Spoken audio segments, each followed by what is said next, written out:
We've had them since they were 10 weeks old.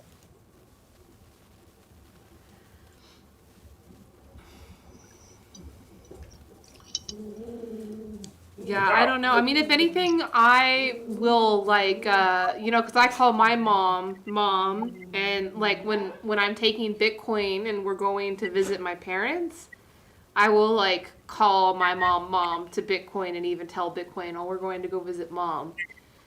So like, if anything, like that's I don't know. It's weird. I just feel like we're friends, you know. But That is also fair. It's not. Do you don't think that's healthy, Tef? No, I'm saying it is fair. Oh, okay. Like it is just the internet that have created this bias that when you own a pet, you are that pet's father/mother because you are the caretaker of the pet. Yeah. Like you are the caretaker of a child. And therefore the internet says that you are Bitcoin's mommy instead of Bitcoin's management under a lot of pressure. It's a lot to manage Bitcoin. Oh my god, I could never imagine telling the internet that I'm Bitcoin's mommy. Oh my god, I'd get trolled so hard if I said that. Like and that's why you instead you're going around and saying, as the manager of Bitcoin, I must as admit he is a lovely dog. Hi, Kayla Bear. Hi, guys. A little bit more of a diva, but he needs a manager more than a mom. Bitcoin definitely has a no nonsense, like feed me or else. Feed me or else. That's what he's doing right now. Yeah, so then Tef, do you think that like 100 bits would be good for like a Bitcoin appearance? And then maybe feeding a teach your own would be like 200 bits.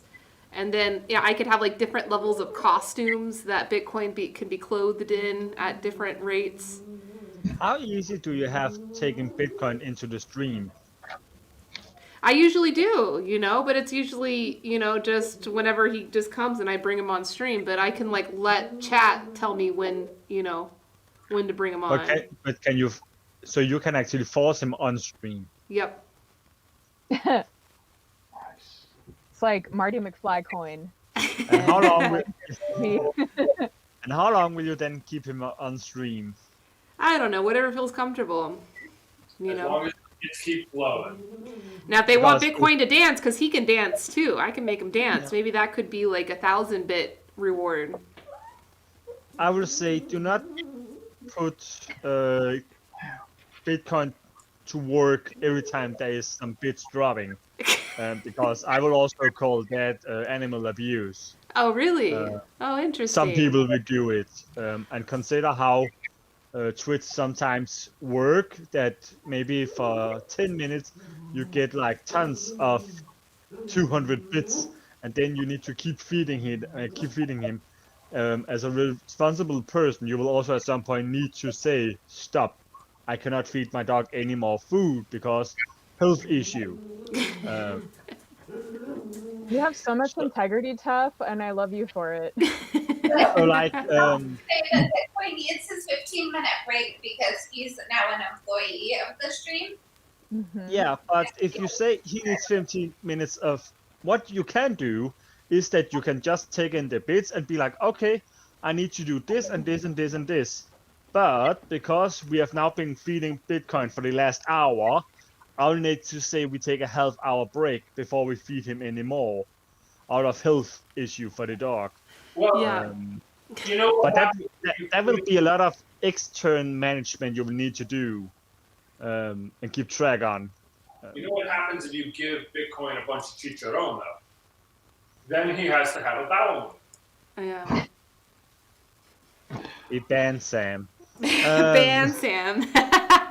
But like, what you could do instead is that you could actually, when you activate affiliate, is that you get the possibility for channel points. Yeah. And then you can actually just raise the amount of channel points to a certain amount. Like for 1,000 channel points, you're gonna give him a chicharoonie, and after 10 times of that, he can go and take his bow, while you can keep streaming because you have put a limit to how many you can give him. Yeah. Yeah, And then- I would put that on the rules. You know, when I announce it, No. like there's a limit. You know, because we've got to watch his You cholesterol. can just in the settings make the amount. Mm-hmm. Like you can make an amount on how many times it can be used. Mm-hmm. And then when people then donate bits, what you can do instead is having a little gift of Bitcoin coming by, if it should be, because like all the alerts for like bits and subs and such thing, you can make your own GIF and use, if it should be, your own little video, your own sounds. It's just before you can do everything you want yourself to do. Yep. Like you can change the entire screen when something happens if you want to. Yep. Yep. Yeah. Yeah. So I'm thinking. Yeah. Bitcoin's going to be the worker. You know, I don't want to be like doing it myself. You know. Yeah, Anyway, what you people- could do if you like, I could see that for the bits alert, what you could do is give Bitcoin a hammer in the mouth, and then filming him as he walked past a wall or something like that, and then you can have a text saying, "Bitcoin is going to find bits" by breaking up stuff, like breaking stuff to find bits. Yeah. Cute. I You like gotta that do a lot. majors. You gotta take bets. Like we're gonna test Bitcoin's cholesterol next week. Everybody That's so sad. this week. Are you rocking pears today, Jeremy? Yes. I thought they were little, like Wow. tassels at first, and they made me think of like a tuk-tuk or something. Cute. But pears are even better. Years. Bitcoin likes pears. Yeah, He I loves did. pears. Bitcoin likes bits. No respect. What I do know is that pears have more fiber than apples. Oh, So- that's great. If you're having trouble with Yeah. your BMs, turn to a pear, not apples. Speaking of, Kayla, we're doing accountability checks today on today's Tea Talks. Did you have a healthy bowel movement today yet? Oh yeah, I Good. took some activated charcoal yesterday because I've been eating way too much sugar, and I noticed an impact. Great. Awesome. See, Yeah. Tef, talking about our bowel movements is completely normalized around here. It's totally cool. You just activated coal. Activated charcoal, yeah. How do you activate charcoal? You know, I don't really know. Do one of you guys know? Like a crystal. And then you're still taking it. You do not know how it get activated, but you still take it. Yeah, I know that it binds to toxins, particularly when I'm like detoxing. If I ever feel like extra dizzy, it's because those toxins are like swimming around and not leaving my body. So taking something like activated charcoal or bentonite clay helps with that.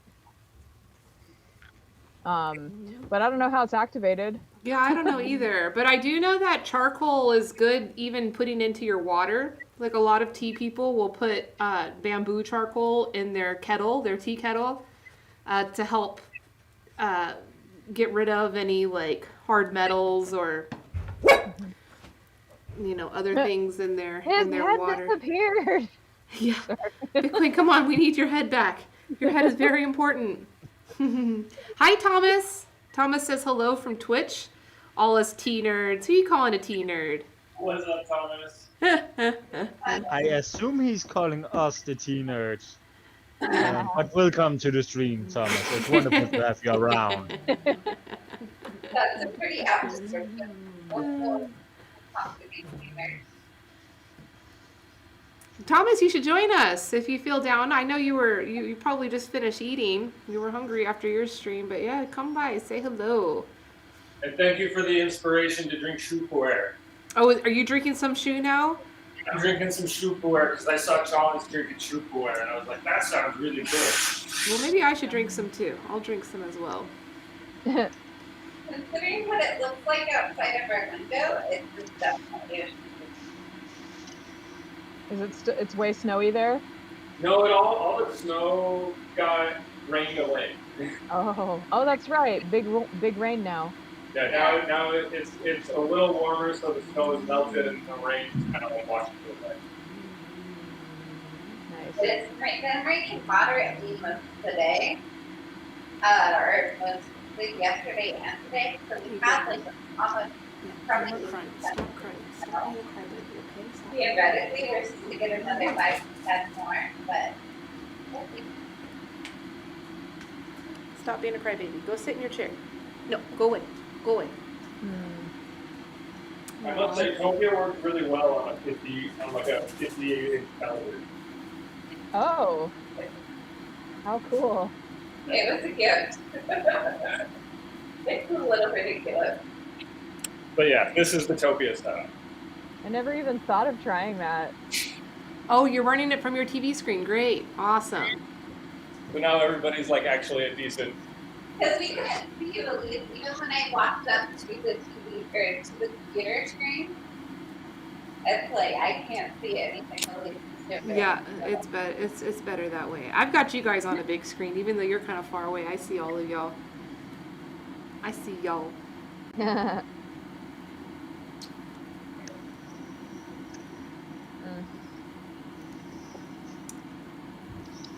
I took a nap. Yeah, so- It was great. I also have you on the television. Oh, wow. But Tef, you're next level. You always have us on like 8 different displays. Oh my god. And then I can also have you down here if I want to. And like up on that one too, like.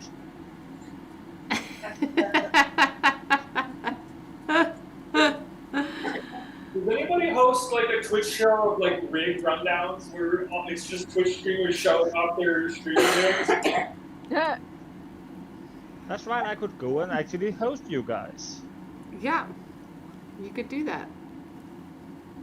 I think I have you set up as one of my automatic hosts, Tef, so I'm usually hosting you whenever you're streaming. Ooh, thank you for that. Yeah. I've not been playing around in my auto hosting since summer last year. Oh. So like, that's probably something I should look into. Yeah. Host.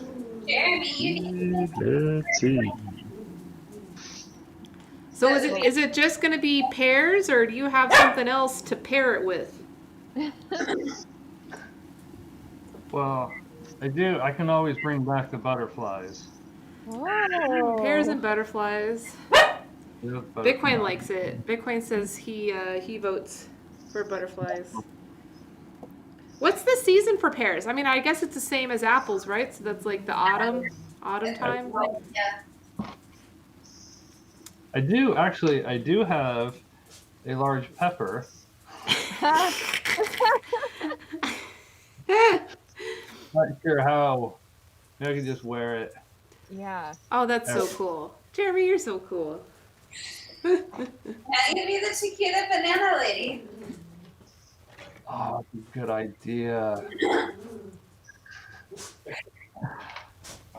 That was the thing. Usually it's go to Hobby Lobby, whatever's on sale. Faux fruits and vegetables were the special today. It's So- a good thing that I'm not close to Hobby Lobby. I really should have done bananas. Maybe I should go back to your banana. Bitcoin and I just ate a banana, man. Hmm. Could have.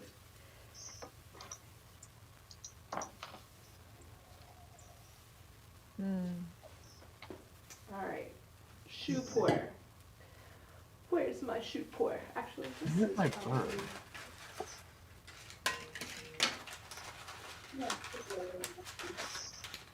I was actually able to unpack all of my tea into cabinets. Oh wow. Hooray. Yeah, I guess I need more tea. He's like, I still have some space now that I've unpacked it all. Yeah. Yeah. I left out my bag of crochet yarn doodles, and I'm like, I need to do some stuff with this. Like,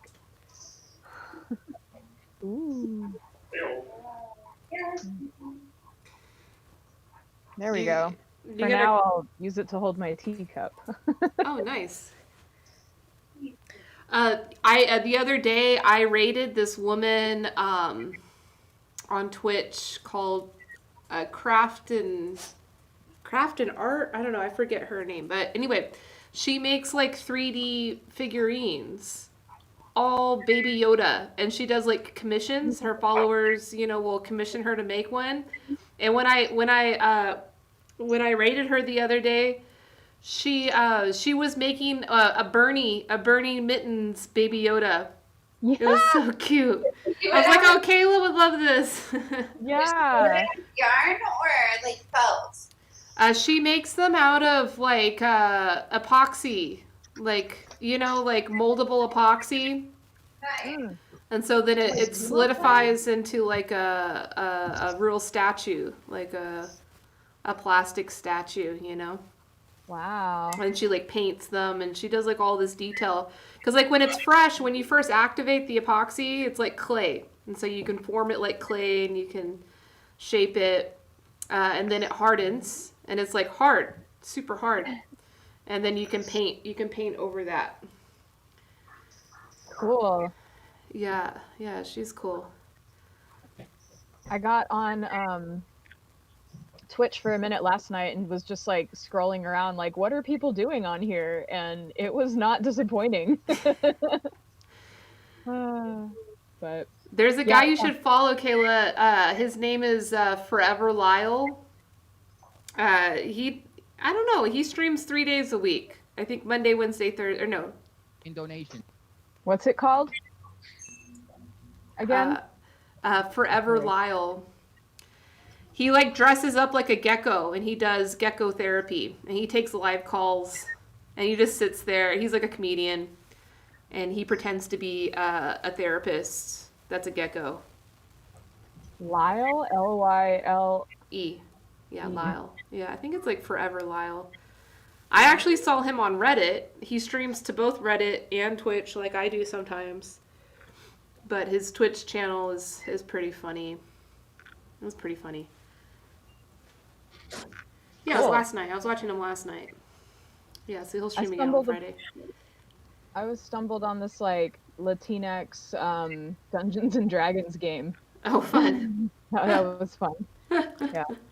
I was like, I need to learn because I've been playing on Tuesday nights and I'm like, I feel so basic. I need to learn like what I can do. Because I'm like, I don't know, I guess I'll shoot another arrow. But Taff, do you play Dungeons and Dragons? Not all the time, but I do have a game running for the time being together with some friends. fun. What do so you like, use? What we use? What was the question? Yeah, like Roll20 or...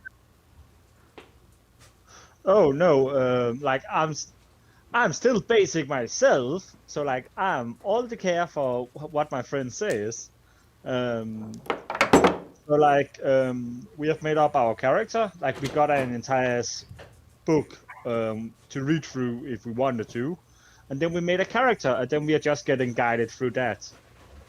Nice. We have not been rolling dice as of yet because that we have not been needed to. Somehow. I found one the other day when I was geocaching, and I was real excited because I needed a 20-sided die. That's fun, Taff. So you guys are putting in a lot of thought into the creation. Yeah, like and that is the creation is the DM rule, or like the DM is the one, the so-called dungeon master, therefore DM, is the one who is making up the entire world. Basically, they make a big basic world, and put in some ideas to what could happen, and then we as players make our own little character and be like, I am this thing, I can do some things, and I own some stuff. Now I'm in this world, and the story so far is telling me that I do not exist, because the story has not come so far. But then at some point the story goes, oh yeah, and then you meet this character, which is me. And then I am in the party, or like I can't be part of the party, or I can be killed, or ignored. And then the story evolves from there again. Fun. And then you as a player can be part of to involve the world, because depending on what you choose to do, the world expand or not. Because like, do you go inside the house or not?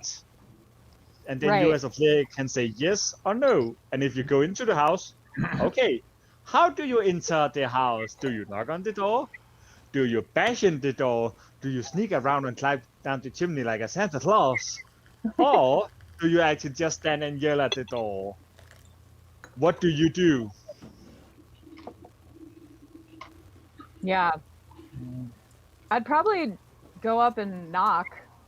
Whose door is this? You do not don't know. know It's yet? just a You don't door. know? You have not that information you have not gotten. Okay. So Yeah, how I'm would gonna you get boldly through? walk up to the door and knock and wait. I'm gonna use these 2 knuckles. I'm gonna like bend my wrist extra. There I'm goes a actually little gonna go for the time, door and someone knocker. is I'm imagining that slowly there is opening the one. door and looking out at you and ask, "Who are you?" I'm Who are Caleb. you knocking on my door? I'm Kayla Bear. I've come to drink tea with my friends in Topia. Oh, sounds interesting.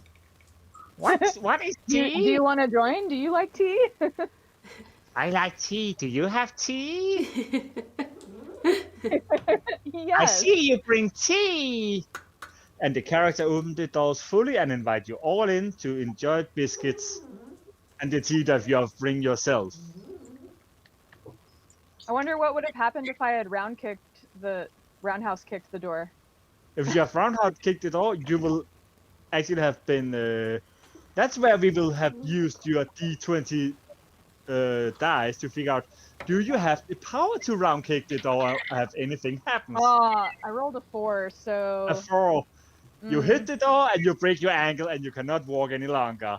crap. But like, if you have been hitting like a D15, let's say, if you have hit it at 15 instead, you could have broken through the door and hurt the person on the other side. Like Chuck Norris. Yeah, like a Chuck Norris that just bring the house down. But if you have been hitting like a D20, that is like, you succeed no matter what. The house explodes when I kick the door. No, you kick in the door, but do not hurt the person inside. Everything goes perfectly. You break all the nice teaware on the table when everybody's very upset. Yeah. That could be an option, yeah. But I would have imagined more like you kick in the door and stand as a superhero with tea in the hand and be like, I bring tea. And the character will have been so impressed and will have said, I accept your offer. Please let me offer you a cookie instead. And then you have got someone who worships you instead of someone who is just your friend. Someone who's just inviting me into their home for tea. Yeah, and then kick you out afterwards when you no longer bring tea. But when you can enforce the place and be the superhero and bring tea like a guard, like, then you're invited to stay over and keep the night and get your health replenished. Like, Caleb, you've got new teaware. What's that? You have new teaware. This is my old teaware, but yeah. It's cute. Thank you. It came from Japan. That's cute. They had a little store with just a bunch of, little tiny dishes that they use for sauce and sushi and everything, and lots of tea.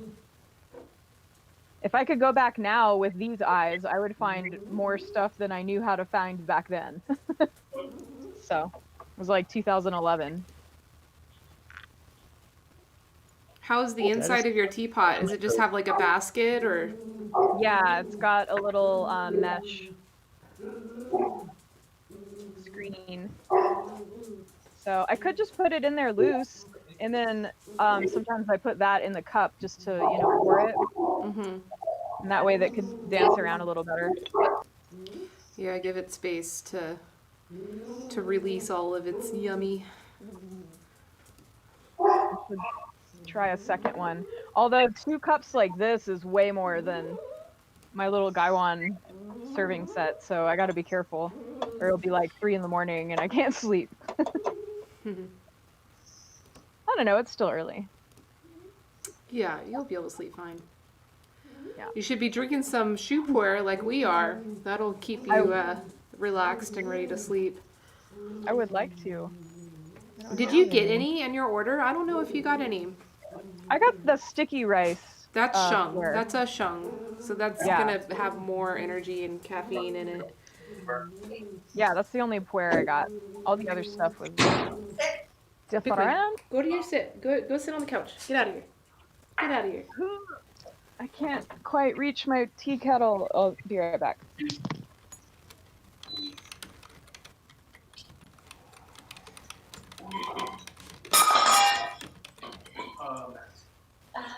I have one in my raincoat pocket. There we go. So this dude came by yesterday wanting to do a podcast with me. So I might be doing a podcast. I never thought about doing a podcast before, but... Who is this Cool. dude? Thanks, Tef. Yeah, thanks, Tev. Who is this? Tell me more. Tef is the ultimate mod of my life, you know, not just of Twitch or of Artopia World, but you know, he's just there. Unless it's involving bowel movements, then he's out of there. He's like, nah, I'm not going to help moderate that at all. You're on your own. I asked who that guy. The reason I asked who that guy was because is he actually worth doing a podcast with? Yeah. I was like, Yeah, is he so- someone who actually an interesting point for the tea house and tea community? Is it someone we are gonna love or hate or D20 and give a round cake with Kayla there? Right. That's fun. Roll the die. Dude. Yeah, Kayla's not far from here, so, you know, we can always get her to come do that. No, he seems cool. You know, I liked what he brought to me because, like, I don't, he says that we've met in person before at a bar, you know, so good luck remembering that interaction. But he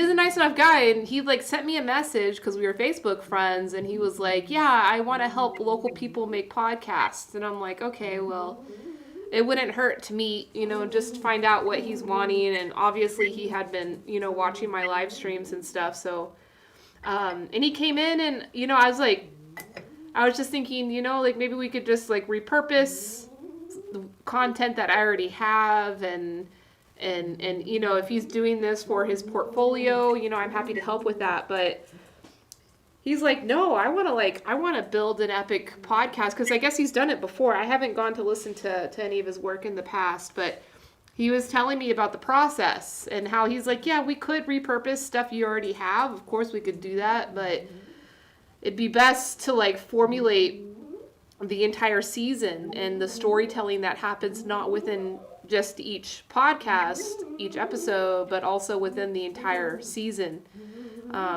He's like, yeah, there's like a process. There's kind of a formula when you're making podcasts. So I always like thought of, yeah, he's begging. Bitcoin, go sit on the couch. Get out of here. No one wants to hear you begging. Go on, get out of here. I always thought of podcasts to be like continuous things. I guess all the podcasts that I've listened to in the past have all been like shows, like radio shows that like go on for years and years. But, you know, he helped enlighten me that like the best podcasts are like, they're exclusive. You know, they tell a specific story and you know, it's not about that continuity, but about, you know, it's like a book. It's like writing a book or making a movie. It doesn't necessarily have to be like continuous episodes. Yeah. I don't do podcasts. I don't really listen to podcasts, so you know, I'm kind of uneducated on that. I'm trying to think of an example of what you're talking about, because a lot of ones I listen to, like, you know, it's like Savage Lovecast. It's always about like sex, and or recently politics at the in the intro at least. Mhm.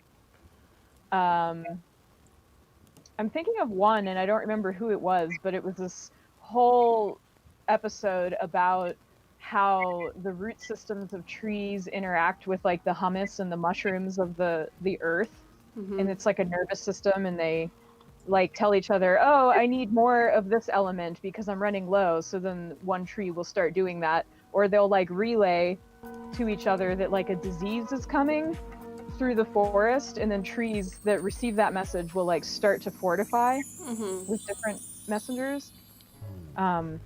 But I don't know that the rest of the podcast series was like about biology, you know. It might have just been a one topic thing. Yeah. Well, and that's And what I he was kind of remember it. telling me, that like, yeah, a lot of these successful podcasts are like that. Like they, you know, they have the mission of communicating a very specific message. And once that message is communicated or that story is told, then that's it.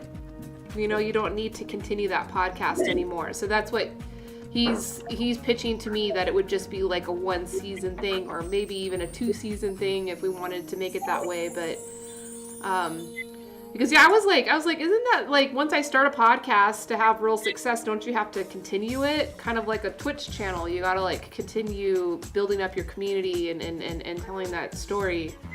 But he said, he's like, no, it could just be, you know, we could be very specific and very targeted on the story that you want to tell. And because I was kind of feeling bad. I was like, you're offering a lot here, and I'd hate to like commit to something and you're wrapped up doing this, you know, with me. And he was like, no, we can just do it on a set project. That made me feel more comfortable. Cool. Jeremy, do you We're listen to getting a lot of podcasts? offers. What was that? I was asking Jeremy if he listens to podcasts. Not routinely. Occasionally, basically, I don't really listen to podcasts on long drives. Yeah. I really don't like take the time to spend a few hours and listen to a long podcast unless it's you know, unless I'm doing something else. So yeah, usually on drives I will. Otherwise, if I do, they're like short 20-30 minute ones. I don't have the patience to sit there and, you know, alone. Hey, Joe. Hi, Joe. Hi. What's up, old friend? Inserting myself into this group of topies. You got purple. Good job.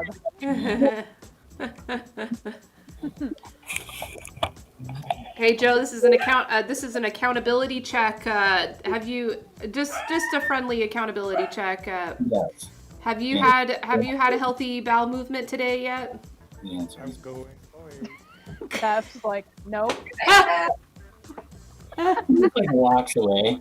Somebody's uncomfortable. I don't want to hear details about your bowel movement, Joe. I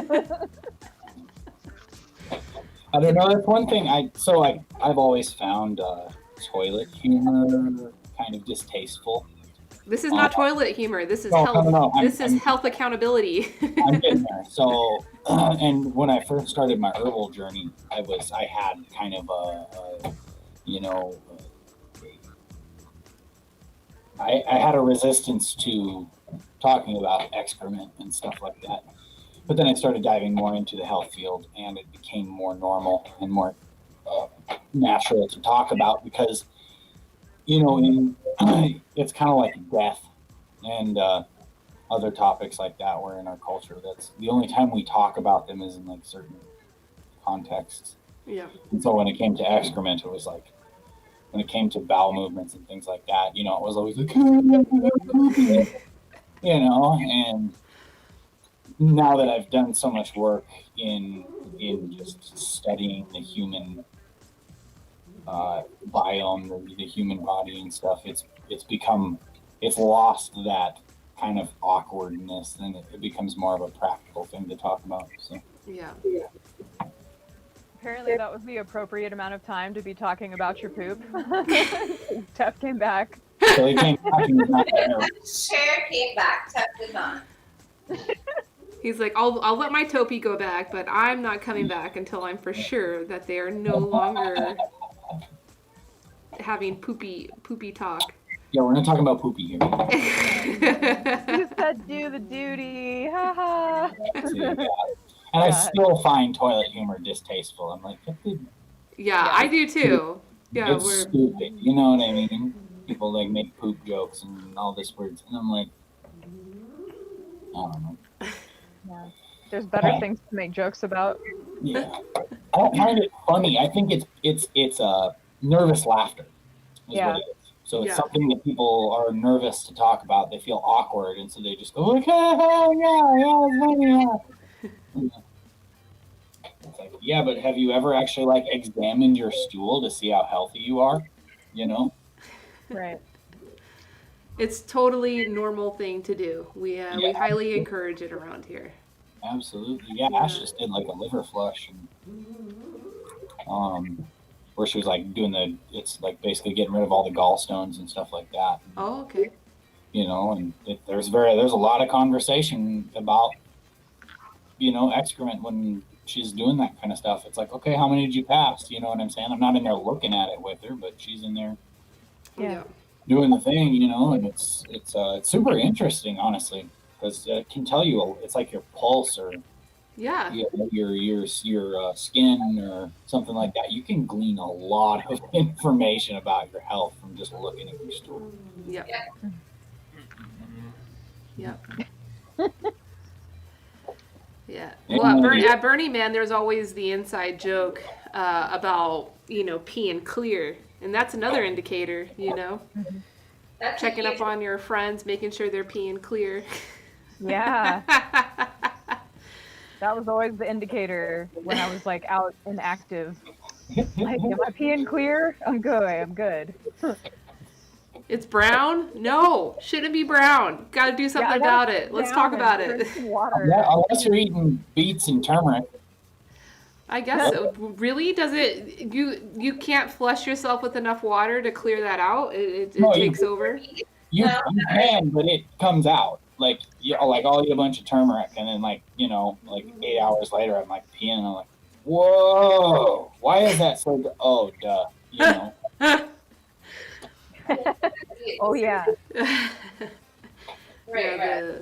I just had curry. You know. The beet diet always scares you the first time. Yeah. It's like, what? That's purple? What happened? I'm sick. Yeah. What's going on? I've been abducted by aliens. You know?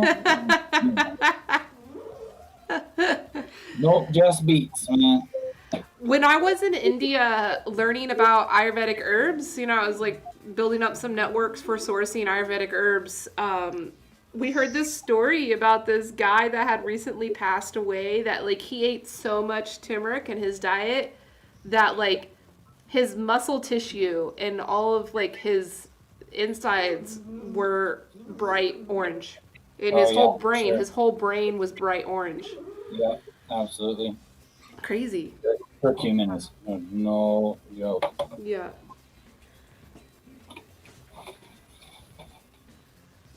My neighbor's in the backyard doing some kind of work, and he keeps going by, and I'm like, what's going on over there? You could go out and ask him. I could, yeah. Make sure you ask about his bowel movements as well. You know, we got to look out for our neighbors too. Yeah. Hey, you have bowel movement today? Oh, that's funny. Tef totally called our bluff. He thought that we would not feel comfortable talking about bowel movements on stream, but yep, here it is, Tef. We're into it. Yeah, I heard some part of it.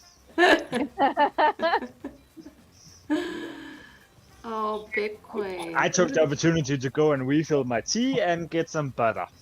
Oh, some butter? What's the butter for? For my biscuits. You got biscuits? Awesome. Yeah. Bitcoin should be over begging from you instead of me. Sadly enough, I have no cake. Wait, you were making pancakes earlier. Oh, I have cake. I wish I could give it to you. No, I did not make pancakes. I was reheating pancakes. And I've already been eating those pancakes.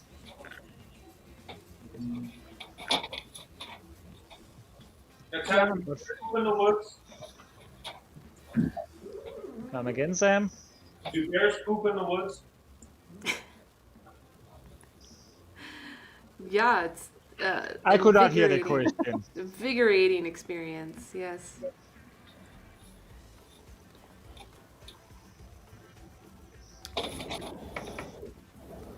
Pooping in the woods. Is that what we were talking about, Sam? Yeah, I wanted to see if bears pooped in the woods. And Chad being the expert on bears and poop, I would figure we would know that.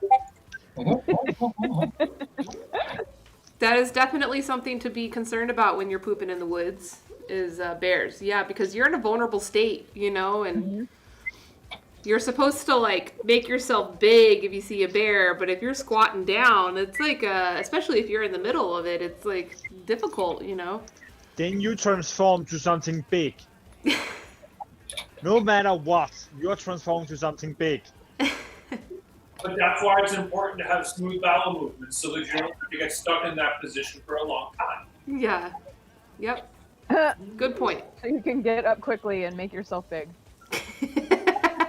In case of a bear. That's yet another reason to have healthy bowel movements.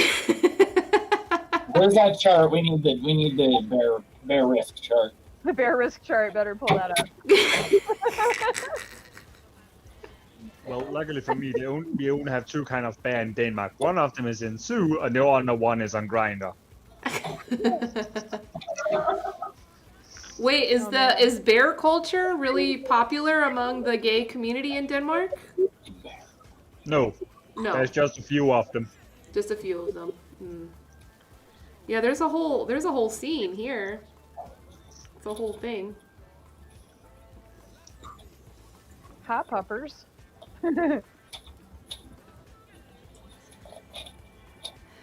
Hannah, did you start work yet? Tuesday. Oh, Tuesday. Are you excited? I am. I'm ready.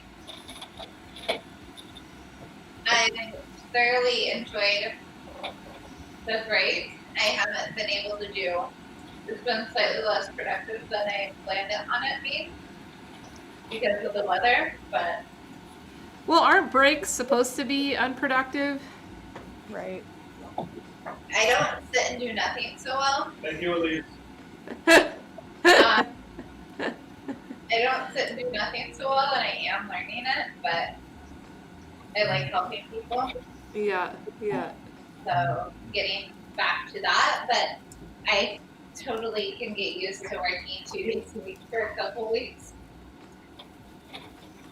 And going from working 50 hours a week, 45 hours a week to 8 to 16 is going to be weird. And I haven't had a 9 to 5 job or an 8 to 5 job ever. So it'll be a little weird. Yeah. But I think I can get used to a slower pace of life. I need to investigate your face, Mom. No, I'm eating peanuts and it smells like peanut butter. And therefore my best French kiss me until she can get all the peanut butter out. Oh my goodness. Bitcoin wishes he could do that. He wishes he could just come up and lick all over. It's also worth noting that Kayla Bear just referred to Hannah as mom for Maya. Yeah. Oh, it's your pet?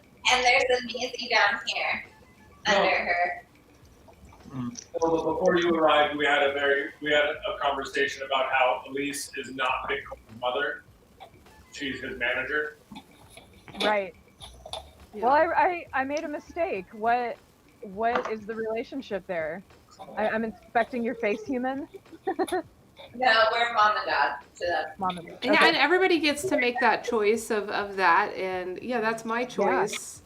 I don't feel like a dog's mother. No, I don't know. I mean, I've never been a mother before, so I'm not like really well versed in the feelings of being a mother, but Yeah. I don't know. I don't feel like Bitcoin's mom, and like people will call me Bitcoin's mom all the time, and it doesn't feel right still, even when that happens. But I'm not offended or anything. So if you guys call me Bitcoin's mom, I'm not going to be offended. we were talking on that topic earlier, and I was sharing my intimate, vulnerable feelings around it. Mama's got it going on.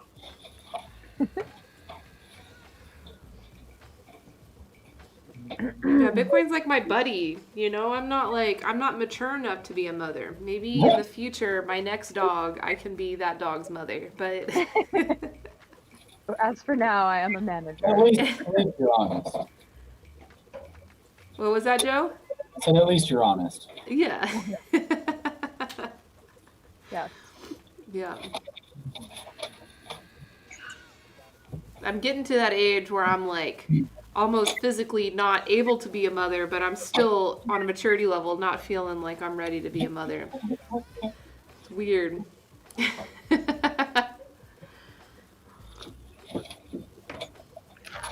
At the moment, Maya's always having a problem because there's not a room on the couch for her back legs or her butt. She's trying to know where it's going to go. Yeah, why doesn't she just like come on top of you guys and just sit across you guys? Sit on She's top going of you. and sitting on top of her sister. Oh, okay. Oh, there's another dog up there already? Yeah. Maisie is. There she is. You guys will figure it out. That's You funny. should have crawled behind me. Oh, wait, I'm going to leave the fly. Not awkward at all. Let me get behind you. Oh. There we go. I just wanted your spot. This is why we are mom and dad, because we've had them since they were 10 weeks old. And they were born at the rescue, and they act like their babies, even though they're 6 years old. Yeah. Looking good there, Jeremy. Got those head butterflies. Very good. You gotta go somewhere. The pepper switch sides. What? The pepper switch sides. I know it's. I have to do it occasionally because it's kind of heavy. Then my ears just aren't used to it. It should be. It's like a drinking game. Every time it goes to the left ear, take a shot. Right ear, take a shot. I don't do that. I don't have work till Tuesday. Heck, I'm in. Oh, Elise, I also don't have to start work till 9:30. 9:30. Wow. And that's going to be your normal schedule? I usually start work like treating at 7. No, but normally you're going to start it. Yeah, but still, I haven't started at 8 in a long time.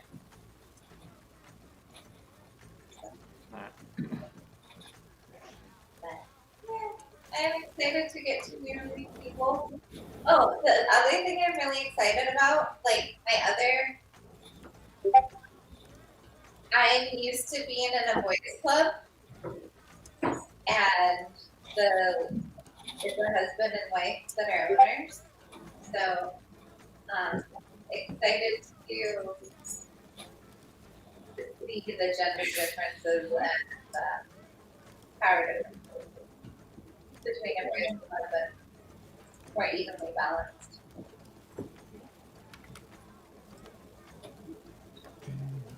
Have you guys made friends with your neighbors yet? What neighbors? Yeah, right? No, I did go visit. I did go visit the neighbor one day last week when I needed a wrench that I didn't have in order to fix the chainsaw, and they were very nice. Let me borrow a wrench to fix my chainsaw. Oh, that's good. So you got good neighbors. Awesome. Yeah, they're good people. Nice. That are handy with chainsaws. Yeah, and it'll be a good relationship to manage when we're hosting larger parties. Yeah. But, You mean music festivals, right? yeah. But fortunately, as long as speakers are pointing that direction, Yeah. Then there's nobody within like a couple of miles that would hear them. Nice. Number one, and number two, I have I'm friends with some people that are developing like really high quality sound systems. So you don't actually have to play it super loud in order for it to sound really good. Oh, good. Yeah. The sound system that we use with Janti is not actually crazy expensive. And it's pretty like leading edge technology. Wow. I'm gonna go make food, but then I'll probably come back. But Cool. We'll I'm gonna probably walk be here. away. So I mean, you guys know right what- about when we're all ready to leave is when Laura shows up. what until Laura shows up? Right about when everybody's ready to leave is when Laura shows up, and then we end up Right. sitting like 3 We hours. end up being here for another couple hours. Yeah. Rock on. Well, I'll come back when Laura's appearing and get the second wind. Yeah. Bye, guys. We'll see ya. What are you drinking, Joe? Not even gonna read that. Oh, it's backwards. Lavender water? It's Yeah. lavender kombucha. We could actually read it. It's something funny. Maybe someone that's like good with technical stuff. Like, why is it when we see our own camera in Topia, it's reversed? It's like mirror image. But then what gets fed to everybody else is not mirror image. So is yours backwards right now? Like the teahouse on the bottom? Yeah, exactly. Oh, weird. Mm-hmm.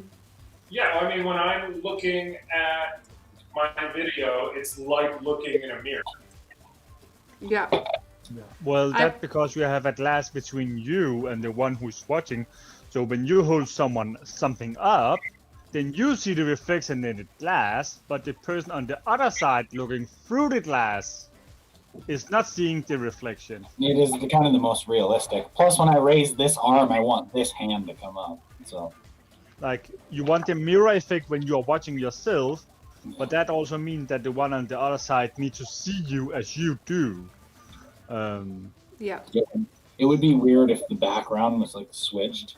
You know what I'm saying? That would throw me off. So,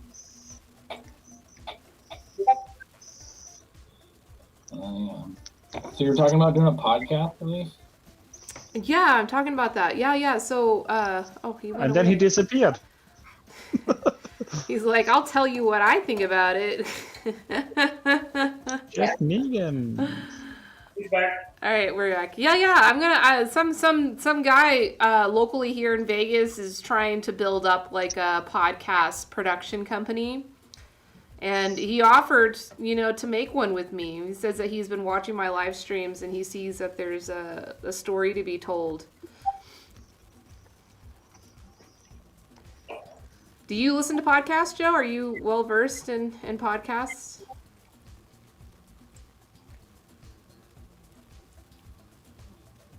Oh, his audio's off now.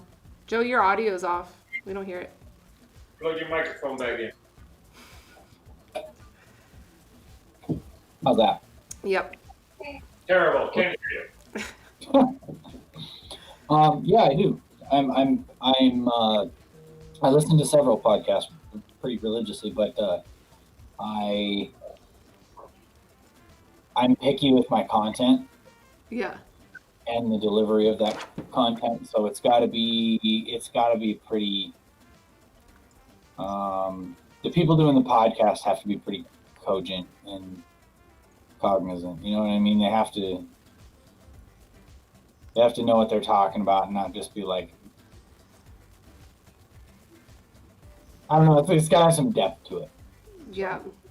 What podcast do you listen to?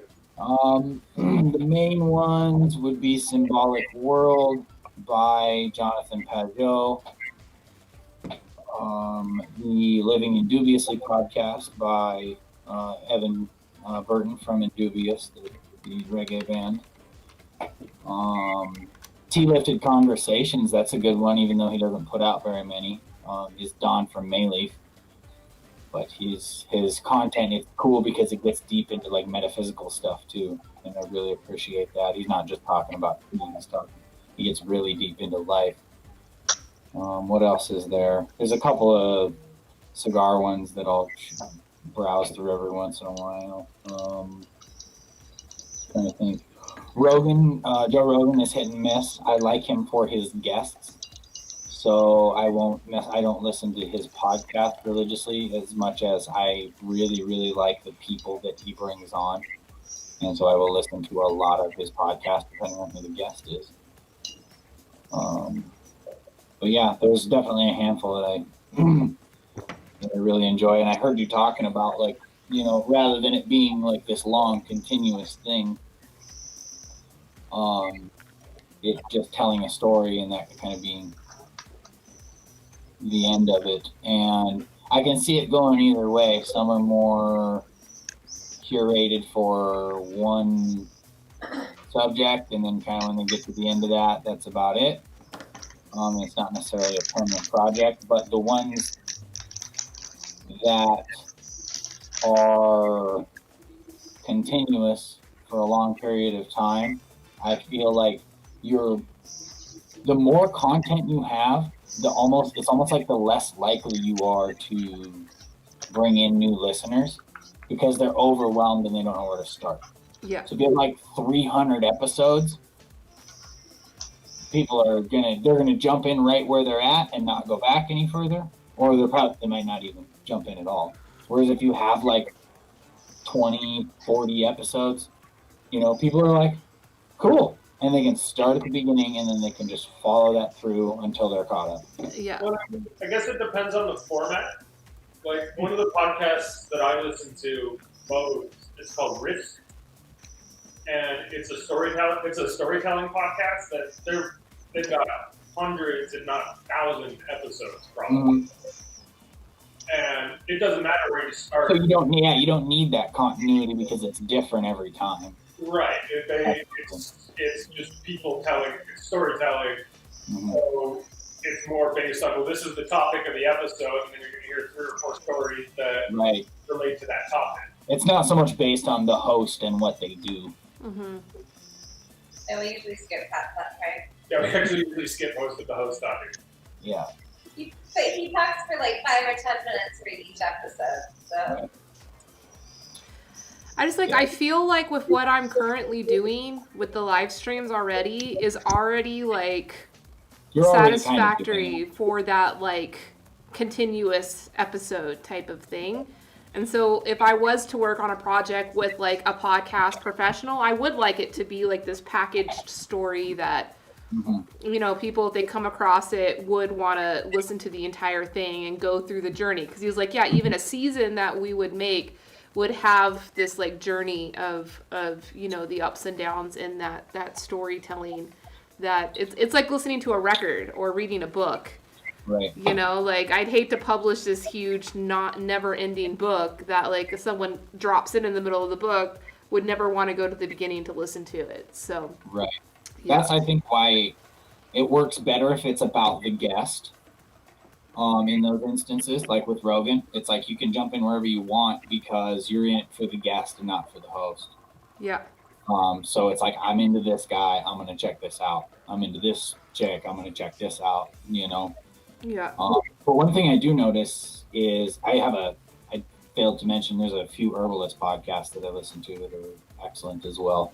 But the podcast that I listen to because I'm interested in what the person is doing, and the podcast is a supplement to that. It's a place for them to offer their teachings, their perspective, things like that. So it's like, I'm not into the podcast for itself.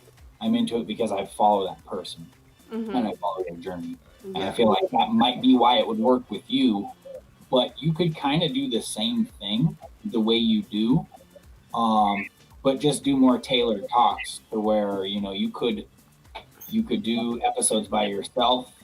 Like Indubious is a good example. So they'll do brothers episodes where it's just the 2 brothers from Indubious, and they'll just sit there and chat, and it's kind of just them doing their thing.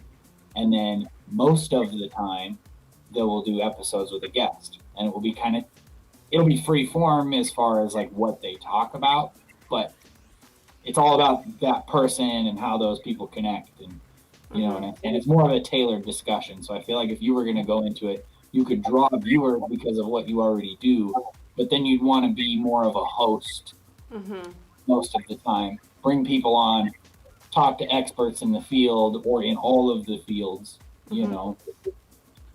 And I would tune in like religiously if you did that, for sure.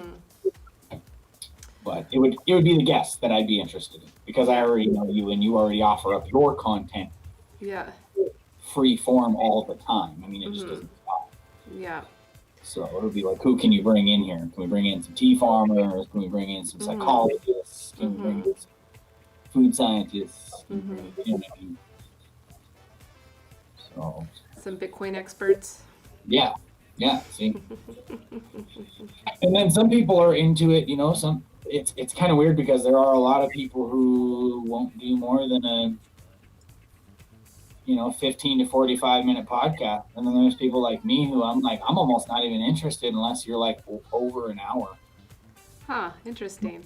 And that's kind of like the Joe Rogan community. He's really shown that people's attention span is longer than we assume, because all his stuff is 1.5 to 3.5 hours. You know what I'm saying?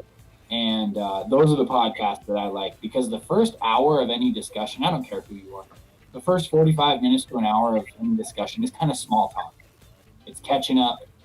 It's, hey, how are you? What's going on? Da da da da da. And then after about an hour of things, you start to get into the meat of some topics, and that's where the good stuff happens, in my opinion. So that long form thing that's my vote. I like them long ones.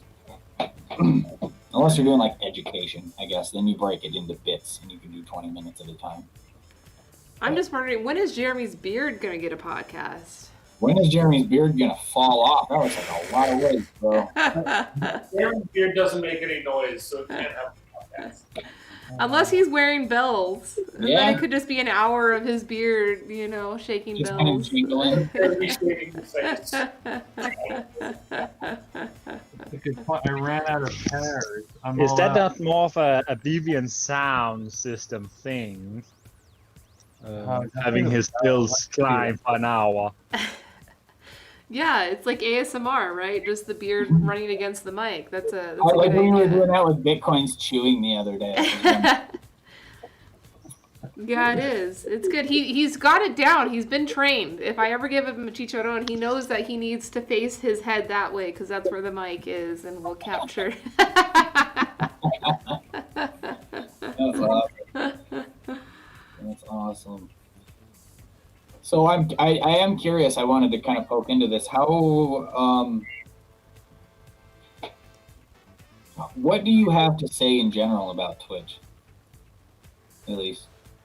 I think it's awesome. I mean, the stuff that you were just talking about Joe Rogan proving that audiences have better attention spans. Twitch is that manifestation for sure. I'm amazed sometimes. Like, sometimes the quality of the content's not that great, but the quality of the vibe and the chat is like what's like keeping people there. And especially for young people to be so engaged with that, I think is like really refreshing and kind of optimistic about people's attention span. Because that's alarming. Like for TikTok to be so popular, like just gets under my skin to see how popular TikTok is. Because like that's the opposite. TikTok is like these like 2-second videos, 7-second videos, and that's it. It's shallow. It's the Snapchat of video content. Yeah. So actually, why TikTok and not Vine?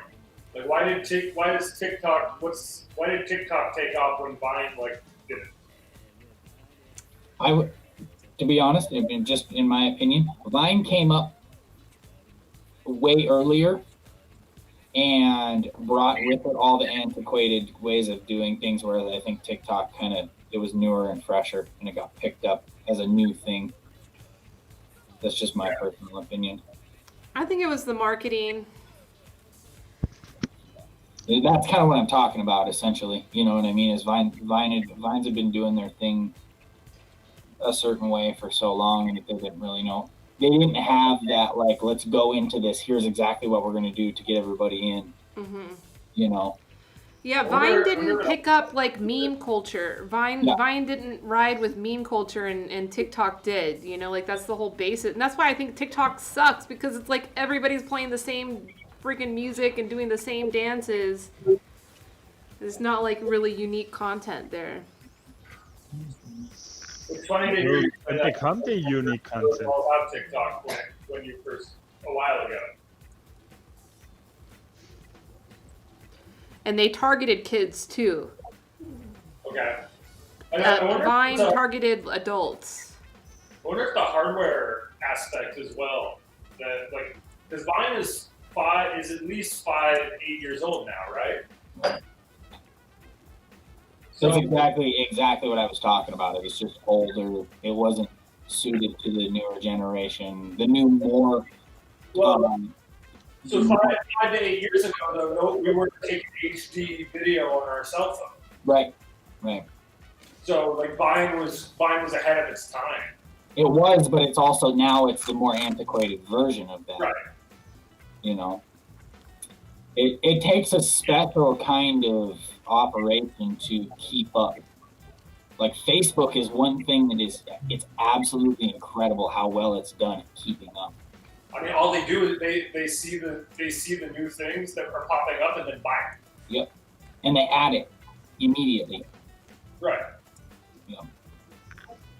And it's constantly changing. They're constantly adding stuff. It doesn't just stay the same thing forever.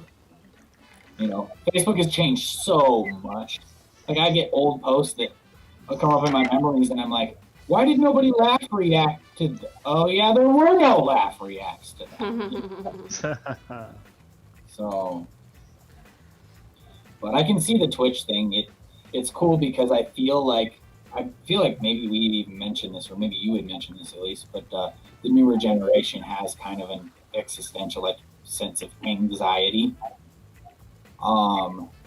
They're more anxious just in general. The younger generations are, and Twitch is a social environment in which you can be comfortable in your own house, but still be social. Mm-hmm. You know, you can still interact, you can still do that thing, but you're not at the coffee shop. So when the conversation lulls, you're like, okay, I gotta go to the bathroom or something. You know what I mean? Like, you're at your house, and so you can just kind of tune out. Yeah. I don't know, Tef, what do you think? You've had more experience with Twitch than I do. What do you think about all this? I think you are right.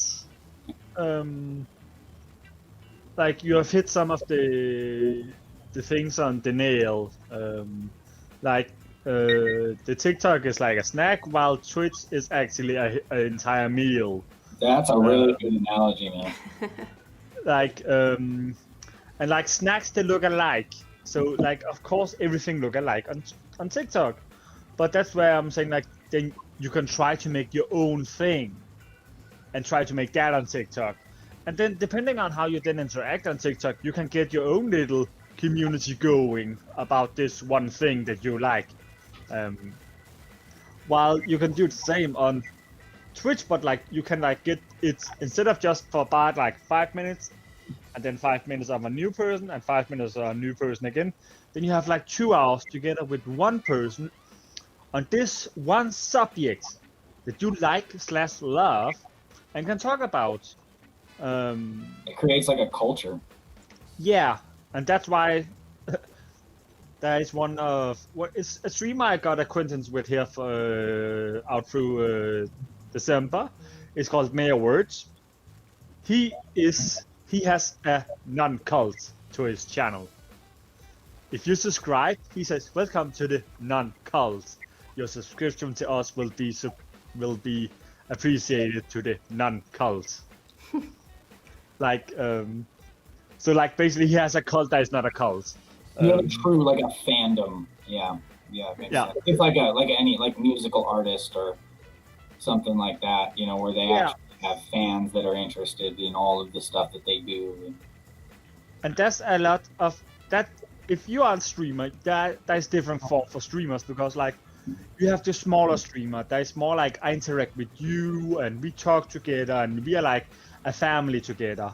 They do not have a lot of followers, but they are there and you know they are there and they will be there for you. Then you have someone who is like a little bigger, are still your friend, kind of ish, but it's not your family. And they have someone who's there just for the content, because to do the content. And then you have someone like the so-called Ninja and the Smallland, who is like giants, and like have fans who are there to be starstruck. Like, oh, he read my comments. I am such lucky person. Yeah. So like, there's different level of fan base, because like the bigger community you have, some people will also start to see you as a star, like musician. It's just like music, yep. Just the same way with musical artists, yeah. Yeah, which is interesting, because why is the music community not bigger then? The music community on Twitch have their own genre, or like their own category, but why are they not bigger? I would say probably just, it's a matter of time, because Twitch got created by the gaming community, so it's probably, like at least jumping on the boat. You know what I mean? It's only a matter of time before you got it. Because one of my favorite artists just started at Twitch, actually. Nathan Aurora from Ayaterra. Yeah. Or Nathan Feinstein. And he's super active online. He's been streaming a ton. He does a weekly session called Songs from Scratch on YouTube. And so he'll invite another artist in, and they'll do, not like in, but like online. And they'll stream live and they'll make a song. They'll write a song right then and there in like 3 hours or whatever. It's fucking awesome. So, and he just like the other day, last week or the week before, started a Twitch. Yeah. So the music community is catching on slowly. Super slowly. Yeah, for sure. Yeah, that's super interesting. I'm just curious about the whole Twitch deal and maybe where everybody sees it going. So, I think it is going in a way of more like not direct television, but like in a more like secure way, in where you like, as Twitch is saying, it does not matter what you're streaming. It does not matter how long you're streaming. It does not matter how good streaming you are, so long you keep streaming at the same time all the time. Like, there is streamers, when they forget to stream one day, Matt and Brav, Yeah! they need to come closer. you gotta get right on top of us. Jump in the order. Come on, we got a dog pile going on over here. It's fine. It's completely appropriate. Perfect. Now just stay right there. You're good. Awesome. Hey guys. Hello. Oh my God, Jeremy, you have been giving me life every single Friday. I have to pop in to do at least live so I can see what you've done with your beard. It has made me so happy. Yeah. Jeremy is so good that he doesn't even need to turn his mic on for us to understand him and appreciate him. That beard needs no words. You're amazing. I need an introduction though. Who are the new friends? Oh, hello. My name is Mafalda, and this is my husband Bradley. And we are in Australia, and that's why it's been very difficult for us to jump in. We're always at work when you guys are having fun, so we have to. Yeah. Gotcha. What time is it there right now? It's 11 a.m. on Oh, Friday. okay. Gotcha. They're from the future. Qualifies as an OG tea talker. Yeah. You were early on the tea talks train. Yep. I was was like very on task to finding all of the tea packs when we first started, going through the quest, all of the rooms. I've been a long time lurker just in the background watching. That's awesome. Joe, I mention them all the time because they'll pop in on Facebook and comment on what we're talking about, and that's our friends in Australia I'm always referring to. So it's like it's awesome that they're actually here. I was wondering why you said Friday, and I was like, what? Did you just misspeak? No, it's actually Friday. So. Yeah, it's Friday, Joe. Yeah, Tef, you're at Friday now, aren't you? Yeah, it's Yeah. Friday. It's Thursday here, man. Tef is like Thursday is old It's not my news. fault that you're behind. Yeah, we're way behind. But Elise and Sam are even more behind, man. That's okay. It's just we're the most chill. We're just hanging in the back. They will catch up at some point. Yeah. Well, Rum and Tess as well. That's cool. So what, do you guys have the day off today? We got rained off the job, basically. So I'm working at a friend's place, and we're doing a big extension of his balcony. And so it's all outdoor work. So I kind of didn't really have much of a choice. But it's been good. We've been able to catch up on a lot of things for the tea business that we haven't had time to do recently. So we're just taking advantage of the time and catching up with you guys. Cool. Yeah, catch us up. Well, how's tea business in Australia? Give us a little breakdown. Things are good, actually. It was looking pretty dire, as it was everywhere in the world around March last year, and then it took a while for things to pick up again. There was a lot of cafes and restaurants that we were supplying tea to had went under, or they just stopped operating completely. And then around August, September last year, all of a sudden it just came back to life again. And we had a bunch of people approach us, new wholesale accounts, and Can I get you guys to explain your business model a little bit? We're an online tea company. Okay. Do like workshops and events and and we are in a different situation than most of the vendors are around the world, because Australia is very lucky with COVID at the moment. We have very strict rules, and we haven't had any case for it now in our state. So I think things are definitely picking up in Australia a lot faster than they would be everywhere else. But we had already made the decision of next year moving to Portugal, where I'm from here.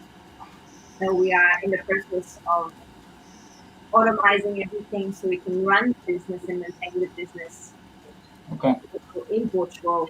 And then in Portugal, we want to do the tea house and the actual physical presence of the tea house. That's awesome.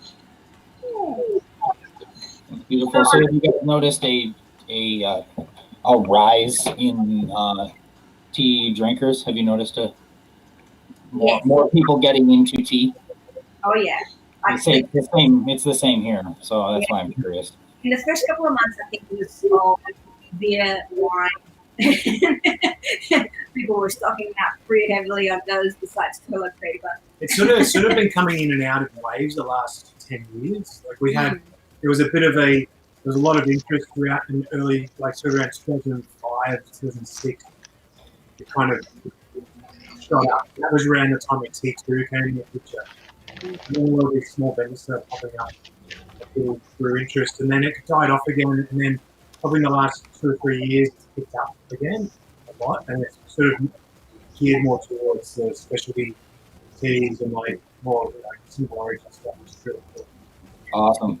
We're finding a lot of our clients that are wanting to have at least 1 or 2 of those on the menu instead of just having just Earl Grey, English breakfast, a few herbal teas. They want to have a couple of those on there just because these are people and they look like they've actually supported their menu. That's good. Good news. Yeah. That's good news for all of us, man. Certainly. Yeah. We did notice with customers all of the wholesale accounts, all of the Christians, the individual sales, retail sales, quite a bit on the website. So that was really good. Yeah, and it was mostly like just single origin stuff. Yeah. Eyes and products that we had on the Especially website. things like the young child and next home. Yeah. Right. Yeah, there's definitely a rise in what I've called craft culture. Yeah. Yeah. People are more interested in that kind of thing. I mean, I think it's just kind of the new generation, but people are much more interested in quality over quantity, it seems, or they're getting more interested in. Yeah. And getting that balance out. A lot of the younger generation. That's cool.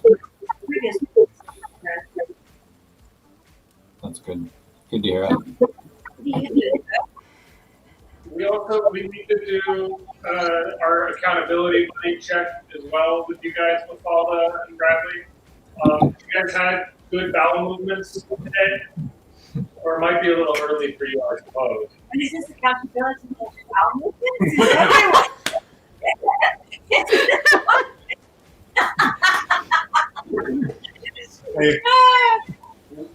We're checking in to make sure everybody's having good bowel movements here. Oh, yeah. Actually, no, things are going well for me today. Friday's the best, very regular. I go once a day, maybe I'll skip a day. I don't know. I can go too. It's good enough for me.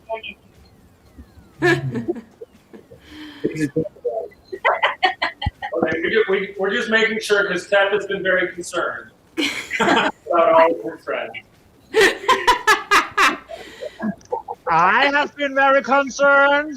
Yes, Tev. Yes, you're very concerned with everybody's bowel movements. Yes. No, you liar.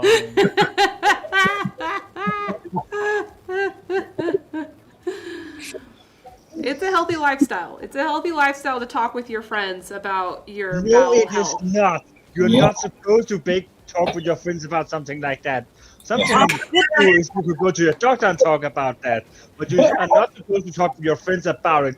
Together with your friends to talk about tea and politics, about good weather, but not about the bowel culture. No. Be your own doctor. That's my advice. Be your own doctor. I have a group of how many of them? Yeah. Oh, yeah. There's at least 6 of them that It's a hot topic. Every time that we meet, poop always comes to the conversation. At some point, it's like, oh, I've been very constipated. I had the runs last week. It's like, it's always on somehow it just happens. That's why I didn't even, I laughed because I thought, wow, all of my groups have something in common.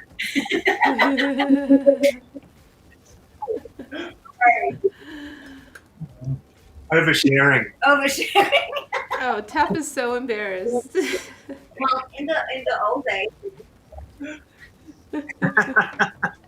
the Roman days, they used to all go to the polo together. So it's a relatively new concept that we are. That's true. Yeah, everyone just hang out and have a family. Family poo. Family poo. So weird. Tef said earlier that he wouldn't share about his bowel movements with his wife until they've been married for 5 years. Yeah. I'm like, wow. Yeah. Look at he's so embarrassed that he turned himself orange. Sam and Jeff are the opposite ends of the spectrum.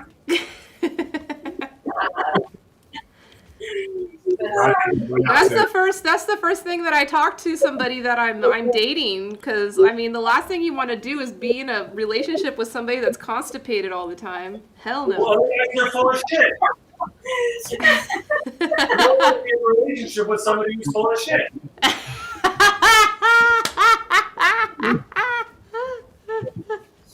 Yep. Oh man, this is great. Although kind of hilarious, kind of on the same our dogs used to go once a day, maybe. And now it's like 4 or 5 times a day. Wow. Really? Yeah. They love going to the bathroom on the new property. Like, Maisie used to hold it for a 3-day trip or a 2-day trip to see my parents, and used to levitate her butt on top of a cactus at his parents' house, or go behind her tree at our house, and that was it. Now it's like in the middle of the driveway. I don't care. I'm going. It's the outdoors. I don't care. Wow. And it's like 4+ times a day, easy, Wow. That's since you guys moved? since we moved. Wow. Yeah, And that's even good. That's like good. his parents' dog, the same thing. It's a little chihuahua, and she would go like 5 times a day. I don't know. I mean, all of them. He's so regular. Wow. Just very healthy. We eat the same food and probably the same amount. I just don't understand. I'm accumulating something somewhere.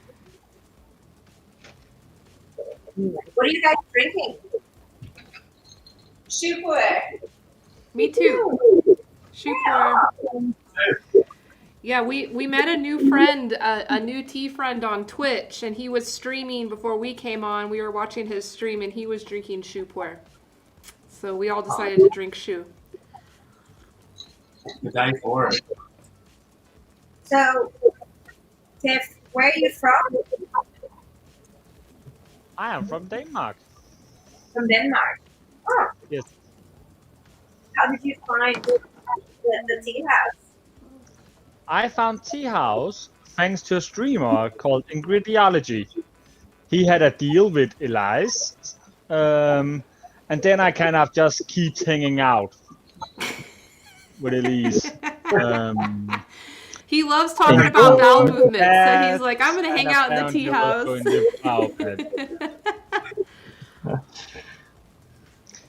Well, it's very nice to meet you. How long have you been a tea drinker?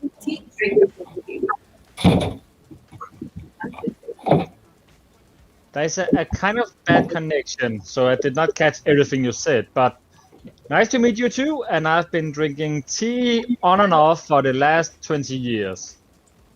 Nice. Wow, nice. In Denmark, is there any good tea houses in Denmark? Before you answer that, I'm gonna. That's funny. I'm gonna bail. I'm gonna go get some dinner. So. Okay. See you, Joe. Have a good evening. See you, Joe. But no, sadly enough, we do not have any good tea houses in Denmark. We have a lot of good coffee houses, if it should be, but tea itself, no. Is it a coffee-centric culture there as well? Yeah, sadly enough. Like, we had a comedian a few years back who made a joke about one of the cities, because, like, the city have so many coffee houses, but so little to do. So why be always such awake? Like, why do they need to be awake with so many coffee houses when there is nothing else to do? You found it weird. Yeah. All the get all hyped up, and then you got nowhere to go. Nowhere to go, nothing Yeah. to do, no one to see. Mm. Yeah. But now he better understood why they call it the city that never sleeps. I've talked to a few people in Copenhagen that are trying to start tea houses. Let me Yeah. see. Yeah. It's always hard though. Whenever I talk to potential clients in like Europe, or I mean pretty much anywhere than the US, it's challenging because of the whole shipping, you know. Yeah. If not, you make, like, to be honest, Elise, sorry, I'm fucking up your name. It's okay. You do it all the time, so I love it. Like, if you want to do a constant business in the EU, you will need to have a base in EU. Yeah. Because the shipping is gonna eat everything from you if you want to be the base in. Like, else you need to be a super exclusive, luxurious, high standard, really high profile tea business person. Friend. Else the shipping is not worth it. Mm-hmm. Especially not when you have someone in German who could like do the same thing for them. Yep. Yep. And consider that, like, now I can only speak for the Danish market, but in Denmark they will be happy with just you have like those tea in a bag. Yeah. Like then the Danish people is basically happy and move on. Ooh, a coffee shop. We better get some coffee number 5. Like That's why you've got to start the movement, Tef. You've got to do it. No one better than you. You're so social and you're so like good at keeping the community in check. And I can hear you have already forgotten a thing we talked about back last year in November. Have you counted how many screens we have on the Topia? How many there are of screens? there's 4 of us, 5 of us. Yeah. You don't like you don't like crowds. Well, you make it an exclusive thing, and you just got the warehouse and you're just dealing, It can be a by appointment tea house. Yeah, Yes. intimate tea house. I do all the small ones, and then I have someone who can handle off the bigger ones. Yeah, Tef, you should explain your thing. It's a very interesting thing you have. Your social boundaries that you have. Well, it's because like we often talk about people when people are either they are extrovert or introvert. I have found out I'm not the one, but I'm also not the other one, because like if I'm together with people between me alone and up till until 4 people, then I can be a social great person to be together with. When the 5th person steps in, I start to become more quiet. When there is 6, 8, and 9 and 10, I'm just there. I'm not even talking. Yeah, right.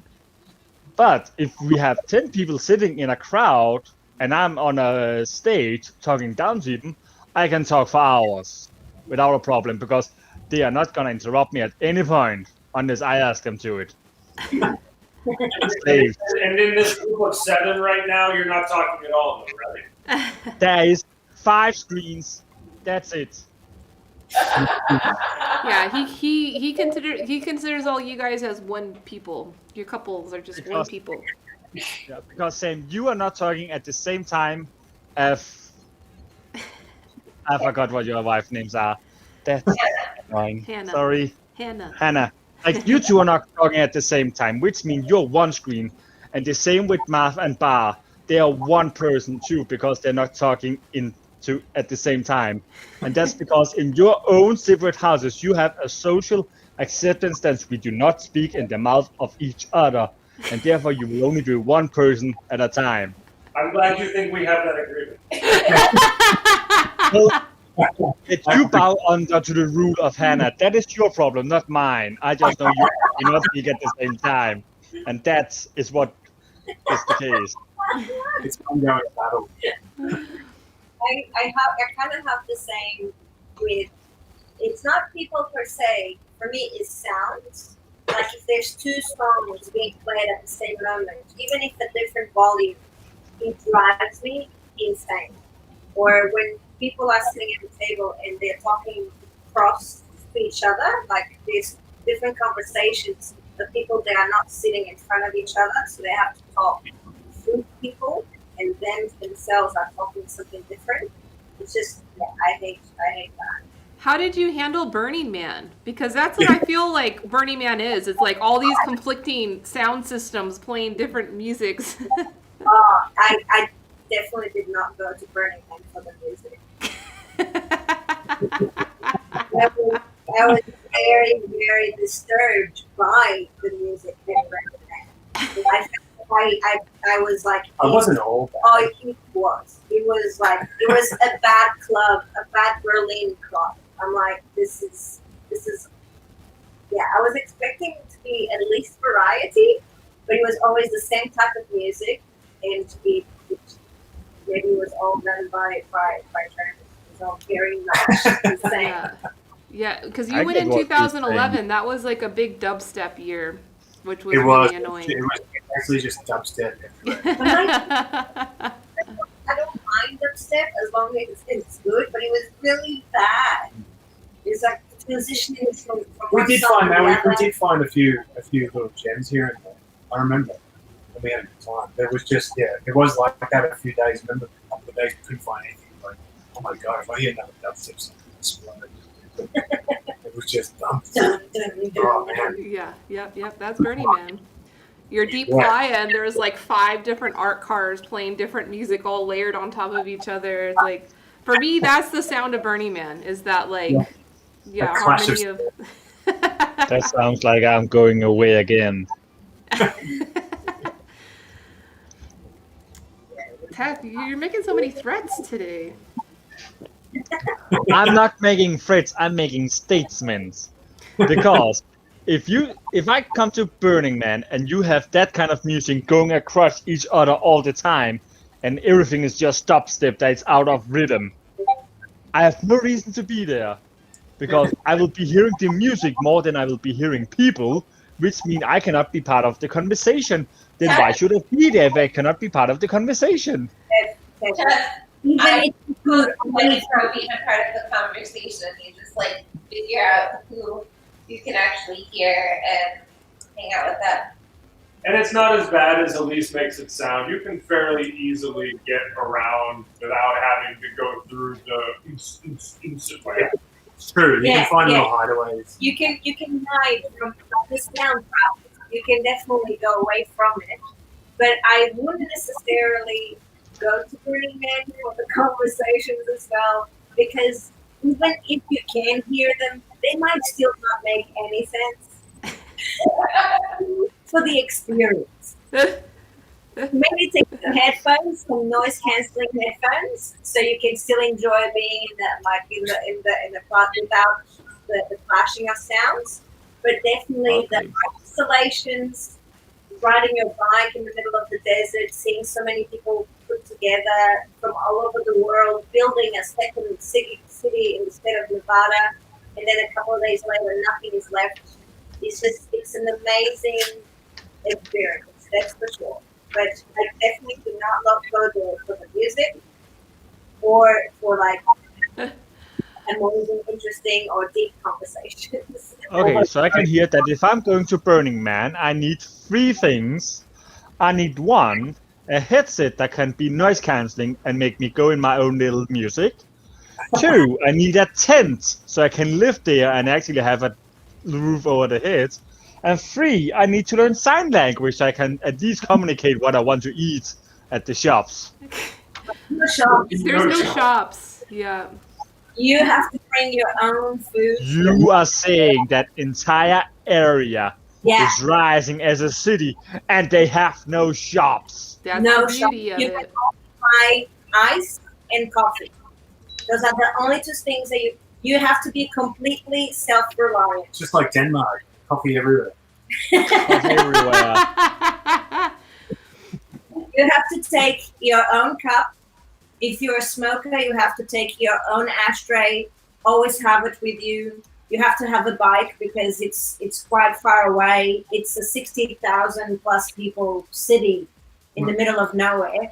Matt's going to put together a survival kit for you. No, you just I'm very much of a manual and instructions reader. I'm the complete opposite. I just I got you on the noise canceling headphones. yeah.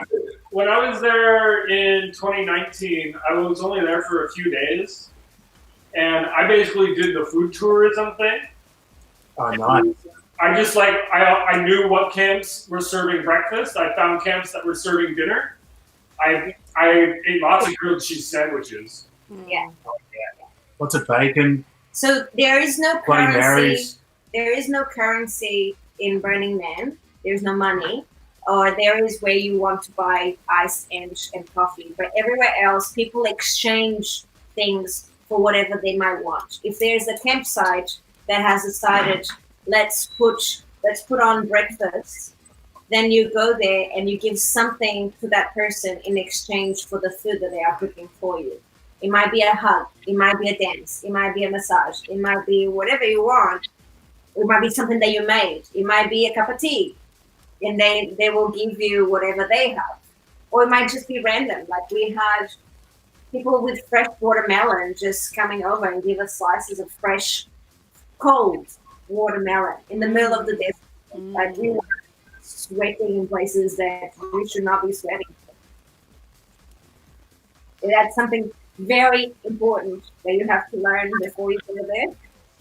Sand, like dust, like sand dust, everywhere,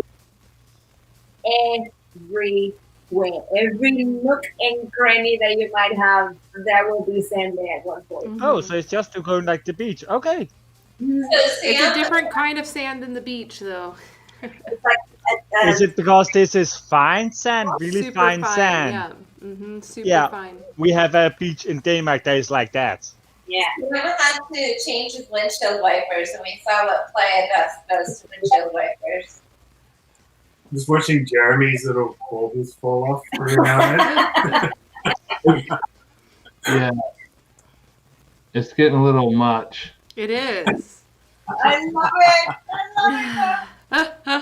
To maximize. They can hold. I'm imagining Tef on like a small little like autonomous art car. It's basically like a mobile folding chair, and Tef is there with his noise canceling headphones and his mittens, just driving around the playa, just like completely unsatisfied with what's going on. I cancel everything. I dislike the music. I dislike the camp. I like the food. I dislike the coffee. I dislike the sun.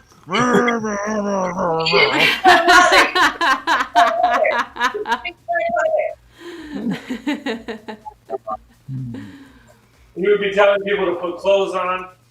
Telling Put your people to clothes- stop talking about their urine. Come on, guys, stop talking about your pee. That's you not are decent. saying that people are running around naked at Burning Man.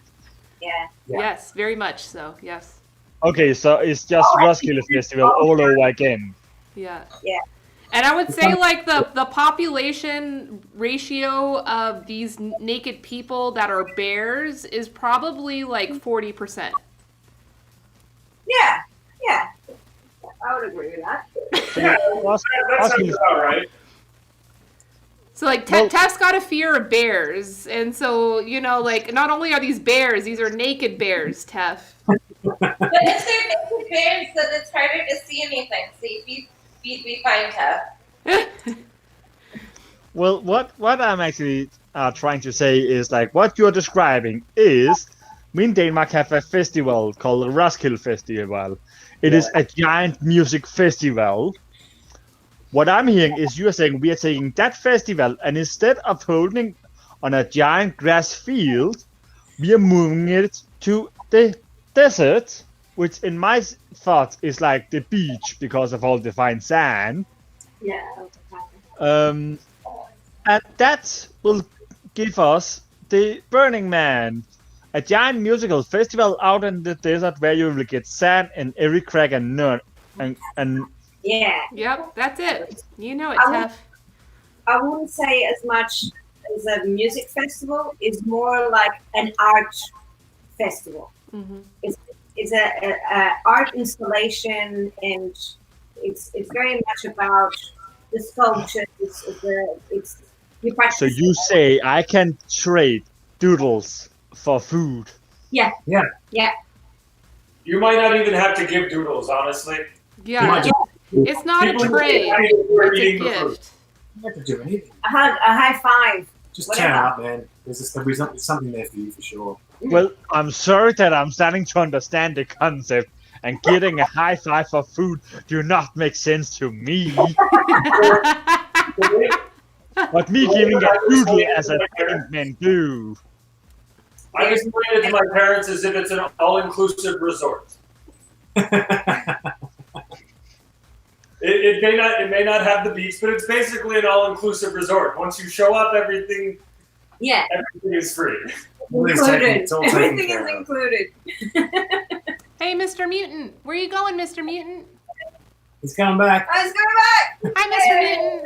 Hello, Mr. Mr. Mutant. Sorry that we did not say hello before. We was in a very deep welcome. Thank you conversation. for But welcome coming. to the group. Hello. Even Bitcoin is saying hello. Mr. Mutant. Bitcoin in his Is a this your dog. first time here? This is my third time here. Oh, cool. Yeah. It's nice to meet you. Hello. Hello. What do you think about a giant city where people are trading stuff with each other What? instead of having money? But at the same time, you can't be picky about the food that somebody offers you.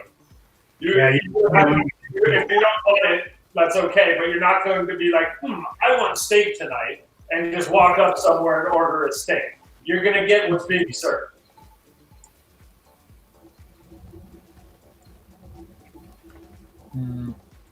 I don't think he's very keen on the concept of burning. Wait, you're saying in a society where currency has no value and instead you trade goods that are created through labor instead? Yeah, it's an exchange economic system. Okay, so basically we're going back to 3000 BC and we're all trading oyster shells for meat. Okay, got it. No, it's not even. It's not even trading. It's about gifting. It's a gifting. Gifting? It's a culture. Isn't that a utopic society then? Per se? Is it a utopian society or an anarchist society? Well, in anarchy, people don't gift in anarchy. Anarchy, because if someone's going to make an establishment, then you just got rid of anarchy. Because if you have an establishment to give that food, then the anarchy is gone.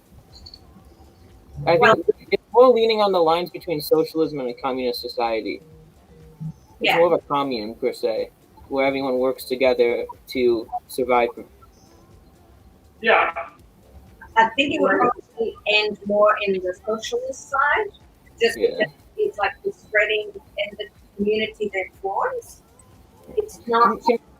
Question. Yeah. Can you only get resources from that one space, or can people work themselves, like go out of like the commune or whatever, and go to like a field and hunt a deer if they choose to? No, it's in the middle of the desert. You can bring goods in and make yourself self-reliant, or you can exchange with whoever's around you whatever you want for whatever they have. So they can be given, or they can just be exchanged. And there's 60,000 plus people that do this every year in the middle of the desert.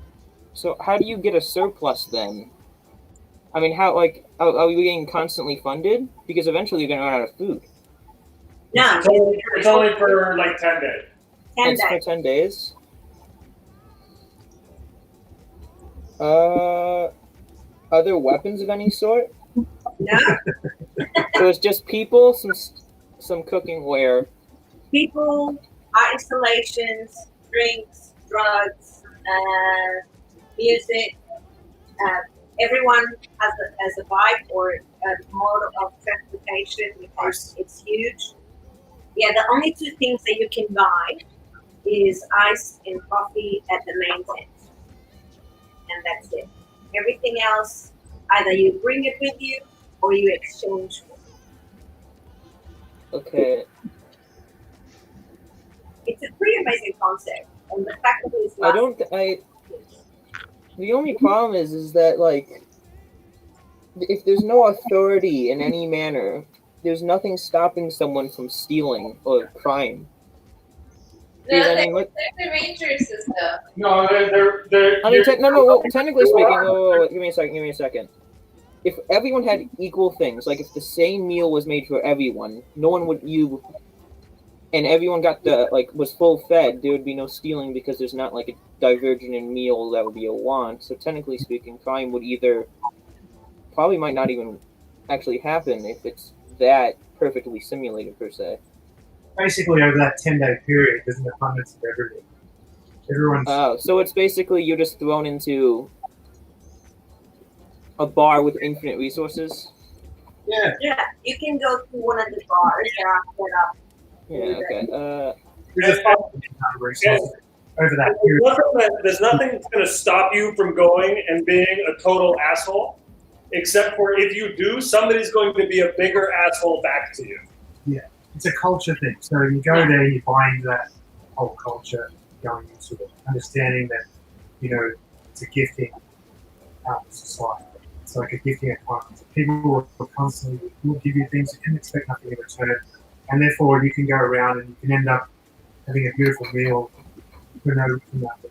Sitting in a bar, drinking some great cocktails for nothing. And then you might offer some people some goods in return, or you can just walk away and not at all, and then pass something on to someone else down the track. It's kind of always everyone's paying forward with each other at some point, whether it's just with your time and energy or with actual physical, with some commodities or something.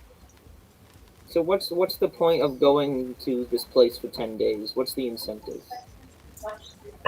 It's a pretty amazing experience that you won't get anywhere else. Well, yeah, and there's people from all over the world, artists from all over the world, installations, sculptures. We literally rode out of the camp for 2 hours. Like the camp was like that big, and it's like the lights you could see and realize they were that big. And we You found this little theater. A little tiny cinema theater, like a little theater. It's basically like a yurt. It's one step a little theater and it's crazy. It's We like were 20 watching black and white movies, and there was popcorn being like in the middle of the desert, like in a place that we thought we would be completely alone. There was another one. That's good enough. That sounds fun, but it also sounds like college, but without pain. Yeah.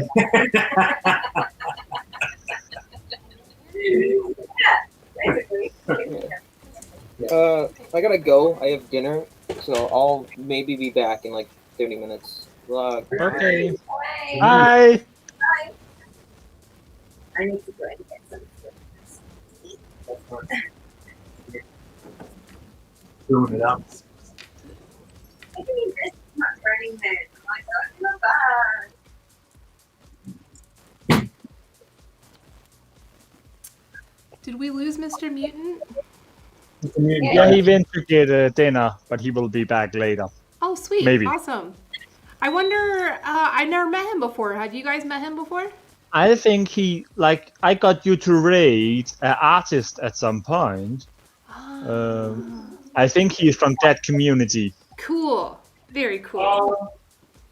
He's a new one in the Citizens of One community. He's been hanging out a little bit. He popped in here Monday night. He's been in a few different of the Citizens Utopia events. Cool. Awesome. And last I heard, I'm pretty sure he's like 17 and his mother wasn't stoked about him talking to strangers on the internet. That makes sense. Understandable. That's interesting, though. It's probably exactly what she would want to hear. I guess it's a good thing we didn't ask him about his bowel movements. Yeah. Probably. Yeah. Oh, that's funny. That's funny. Well, hey, that's cool. You know, like, the thing that I find interesting about it is that a 17-year-old would be attracted to the Citizens of One. You know, to, like, want to even wrap his head around those concepts. And, like, even the questions that he had asked about Burning Man seemed to be pretty intelligent, you know? Sure. Could someone explain to me what the Citizens of One is? Yeah, Sam, go for it. The Citizens of One is a community of people that is... I'm really bad at explaining this. It's a group of people where we are... Fuck. Sorry, I'm like... Sorry. Head was not in the space for this. Sorry. We do lots of different things around... like almost like we do startup incubation. We are doing. Wow, I'm like having a really hard time with this. Yeah. Topia is one of the projects that Citizens of One is incubating, Right. among many others. The best way that I can explain it at the moment is a startup incubator where we're really looking to build in a more cooperative manner rather than. People that have big ideas, or Yeah, we're around, you nurture that, and rethinking what if venture capital was done as a cooperative. That's it, Sam. That's what I call it. I just call it a co-op venture fund. Yeah, and we're working on building the fun part still, but Topia. We do a lot of the marketing and sales, and we're the only like world building studio partner for Topia. We also are doing a lot of their financial consulting. The former CFO of Second Life is one of our members who is an advisor for Topia and is the CFO there. There's awesome. It's all very multi-dimensional, and I am terrible at explaining. But I think that's why, like, calling it a co-op venture fund is appropriate. Even though you said we're working on the fund, you're thinking about it in money sense. But in the co-op model, it's like ownership is shared among all of the members of the co-op.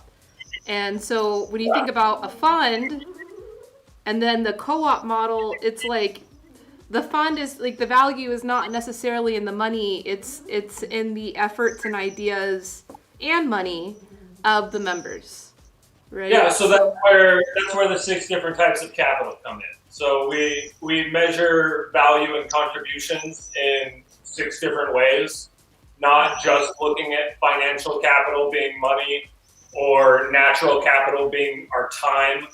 We look closely at things like social capital, so the connections that people are making are often really undervalued. That if you introduce somebody, that's a contribution of your social capital. And it's really easy for that contribution to just get completely missed. Yeah, sure. So really like looking at exchange in more than just trading time for money and trying to value everything as value all contributions. People asking questions helps us to clarify the story about what we're doing. That kind of, that's all very much really valuing that participation. Fantastic, man. It sounds unreal. It's a little unreal. Yeah, it's great. But you know, I think what's great about it is that in the way that it's structured, it allows for consent in how you want to engage with it. So, like, us being here means that we're all part of it. But, like, all of us are interacting with it on a very different level. And, you know, doing it on the level that's comfortable for us, you know? Which is, like,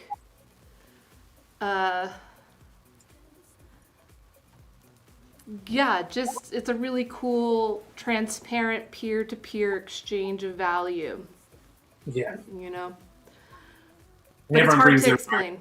skills and resources and network along with them and shares that, I guess. So it's interesting, like Sam introduced me to Citizens of One. He's been involved for a very long time. And it was just like natural. Sam was like, yeah, you're totally going to vibe with this because, you know, it's a very similar business framework that I've been experimenting with since I started my company. I like got out of business school. And so when you're in business school, you're constantly thinking in terms of frameworks. You know, you like read case studies on businesses and think of frameworks. And the framework that was like super popular when I was starting the business was the shared economy. Or like collaborative consumption is another title for it. But like Uber, Airbnb, like those business models are based on those concepts, those frameworks. And those frameworks are proven to like not work because they're still centralized. Like the power dynamic and how value and transactions are exchanged And so the framework I've been playing with is something called distributed entrepreneurship. And I haven't found anything like written or explained that's a similar concept, where it's like businesses are built under frameworks where instead of the business holding all of the value itself, it distributes the power and the ownership of information, ownership of the value transactions going on is like with everyone. So it's kind of cool. I like it. Yeah. It's been working. And I guess the nature of us to be talking is like, you know, to talk about working together. And so this is like totally in theme with that. You know, it's like a very open-ended, you know, type of partnership that's all about like consent and communicating with each other about what we consent. And a lot of times consent is never really full because the information's not all there. The information that's needed to, you know. Yeah, it's always like this situation where a lot of the time it seems like it's mutually beneficial, but it's always, a lot of the time it's not so much as you think. We've been trying to wrestle with that idea actually. We've been talking about different models that are like stuff exactly what you've been speaking about this over the last sort of since COVID really. Mm-hmm. And we just felt like it was just we were watching all these businesses fail around us as that sort of came into play, and it just went to show like that there was so many things wrong with the way that they were operating, Mm-hmm. and that old way of doing things just wasn't working anymore. Mm-hmm.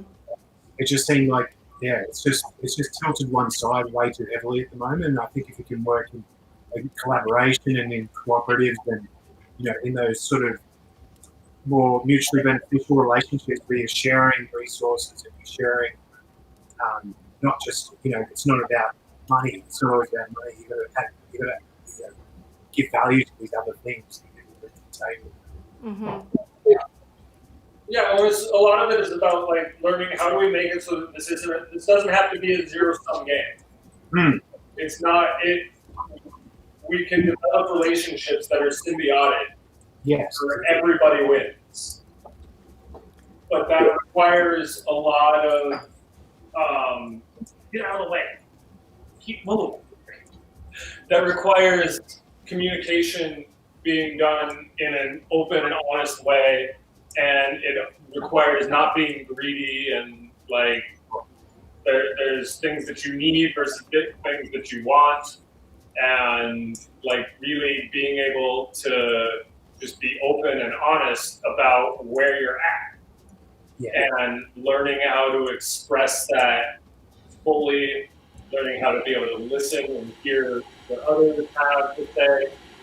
It's really, that's what's been most refreshing to me is the way when I express that I'm uncomfortable with something, the way that it's received as like value. It's nice to feel like you can say no to something and it's actually appreciated, rather than somebody's like, wait, why are you saying no to this? Why are you resisting? And what I've come to learn is like when somebody says no to something, it's great because now you know where the boundary is. That if we're constantly like, if we're not good about expressing our boundaries, then everybody's constantly like in this fear of overstepping those boundaries. That's right. But when you can really trust the people that you're working with, that they're going to express a boundary if you hit it, and they're going to do it in a way that's not like a personal attack. It's relationships. Yeah, it allows you to go for things with much more like gusto. Absolutely, yeah. And you can be honest with who you're working with or whatever situation it is. It makes everything flows better. Yeah, and like it's not that our relationships aren't without drama, because they totally are, but it's not, it doesn't like go on and on and on. If something comes up, it gets resolved. We don't hold on to things and not talk about them.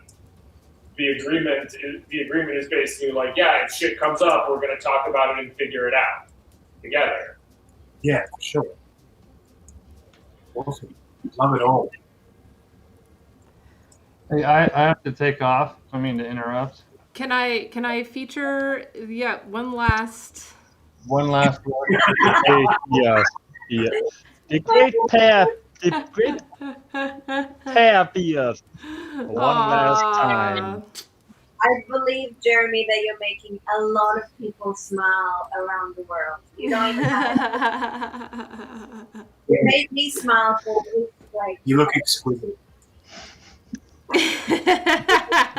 Thank you, Jeremy. Remember We when love you so much. It all started with a pair of, googly eyes in the beard and it's balls. it just escalated, and I'm here for it. Oh yeah, we're gonna see how They get a bit like that too, Jeremy. Yeah, it's on life. You know, he names one of the pairs, and then like they all the same family. I can feel like I'm like doing some fan. What's it called? Fan something. When fans create their own narratives of the characters. Fiction. Sorry? Fan fiction? Yeah, Fan fiction. I'm creating my own fan fiction about I like it. It's a more involved project now. We love it so much. It's so special. It's a pillar of Tea Talks. It really is. Oh, very much so. A load bearing, everything. Literally, look, it's holding up the stream right now. It's been fabulous. Love it. I really debating. I have to. There's a new tequila bar that opened up in town like last week, so I have to head out there right now. Awesome. Dude, you're so cool, Jeremy. Are you going to go with your pairs? You should totally go to the tequila bar with your pairs. I'll take a few with me. I won't take the whole thing. I don't know if I can make it to the door without half of it falling out. Definitely not Burning Man safe. That's moopy as fuck. All right, Jeremy. Have fun. I'll see you guys later. Bye. Bye. Hey, Jeremy. Oh, man. That is so cool. love Jeremy's beard. It was funny, like, we were at, like, this conference for Topia, like, Citizens of One had a conference about space holding, and it was interesting. And Jeremy's beard came up several times, and not just from me, during this conference, when we were talking about, like, what holds a community together. And, like, in the roundtable I was at, they were like, well, Jeremy's beard is pretty important. I look forward to it every week. And it's like something that I trust and that I feel like I'm connected to. Anchors you. Which we can build on. Yeah, for sure. Yeah. He's running out of surface area though to build on. No, grow more. He's got to grow. He could grow his beard It's bigger. sustainable as well. Yeah. There's no trees being killed to maintain that beard. Well, that depends on what kind of wax he used for his beard. I don't think he uses wax. We've asked him about his beard care, and I don't think he uses any wax or anything. Yeah, he just. No, I think he's got a conditioning regimen, but no wax. Yeah. Little grooming routine. Oh man. Yeah, so I'm trying to sail around the world right now. Yes. Well, not right now, like next month. Okay, next month first. Okay. Yeah, so this is the first time that I'm going to talk publicly about it, but I feel like there's like not a lot of people watching and we're late into the stream, so it'll be fine. And maybe the right person that watches it, because I do need to make a call out of help, and that's what I'm in that part of What the do process. you need right help for besides getting a boat? now. All right, I had to bring him up. He's like crying too much. But what do you need of help besides getting a boat? I need to charter a boat, which is basically renting a boat, and I'm like prepared to pay like 20 grand, 20,000 for that. And that boat would go around the world, and it would make like a few stops and pick up some things, and everything is like legal and easy to do. It's just like finding a boat right now is really difficult. So I'm like calling up all of my contacts that I have, because I used to live in Hawaii and I used to live in the Caribbean, and I knew a lot of sailors. But even, they're making calls out, and it's kind of... You probably need some pirate protection too. Pirate? Pirate protection? Yes, definitely. I'm going to take my kukri with me. You better believe it. I have my nunchucks and my kukri. Hell yeah. Yeah, that's a real thing. But, yeah, oh, nice kitchen, guys. Thank you. So when is the Voyage hoping to take off? So, if the Voyage is going to leave from the Caribbean, which, is very likely, because that's where, like, most of my contacts are if we end up getting a boat, then they should leave in early March, and then they would get to Australia probably, like, a month later. Yes. Or a little less than a month later. And then hit... Maybe just go directly to India, because I'm thinking that's like going to be better, because I was like looking at the wind maps, that there's like this route that actually it like goes from Australia to India and then under Africa, and it does go up. After India, you kind of like follow, then yeah, go ahead. Shipping dramas, are you just taking matters into your own hands now? Taking what in my own hands? I'm saying, because with all the shipping dramas, Yeah. like, how it is at the moment, you're just taking, is it so you can take matters into your own hands and just go around and pick up all the tea and supplies you need? Yeah. Yep. And this is the thing. I'm not the first person to think of this. There's a whole movement for sail cargo. And it's like, it's really cool. It's a bunch of stories of like sail crew people that work 20, 30 years in the business. They get into making boats, and they decide, we're going to make like a huge ass like sustainable schooner, and just like they'll have like one specific route. They'll take that boat off to sail, because you use less fuel when you're sailing. But they're trying to build big boats and plug into the commodity system, like the large scale trade.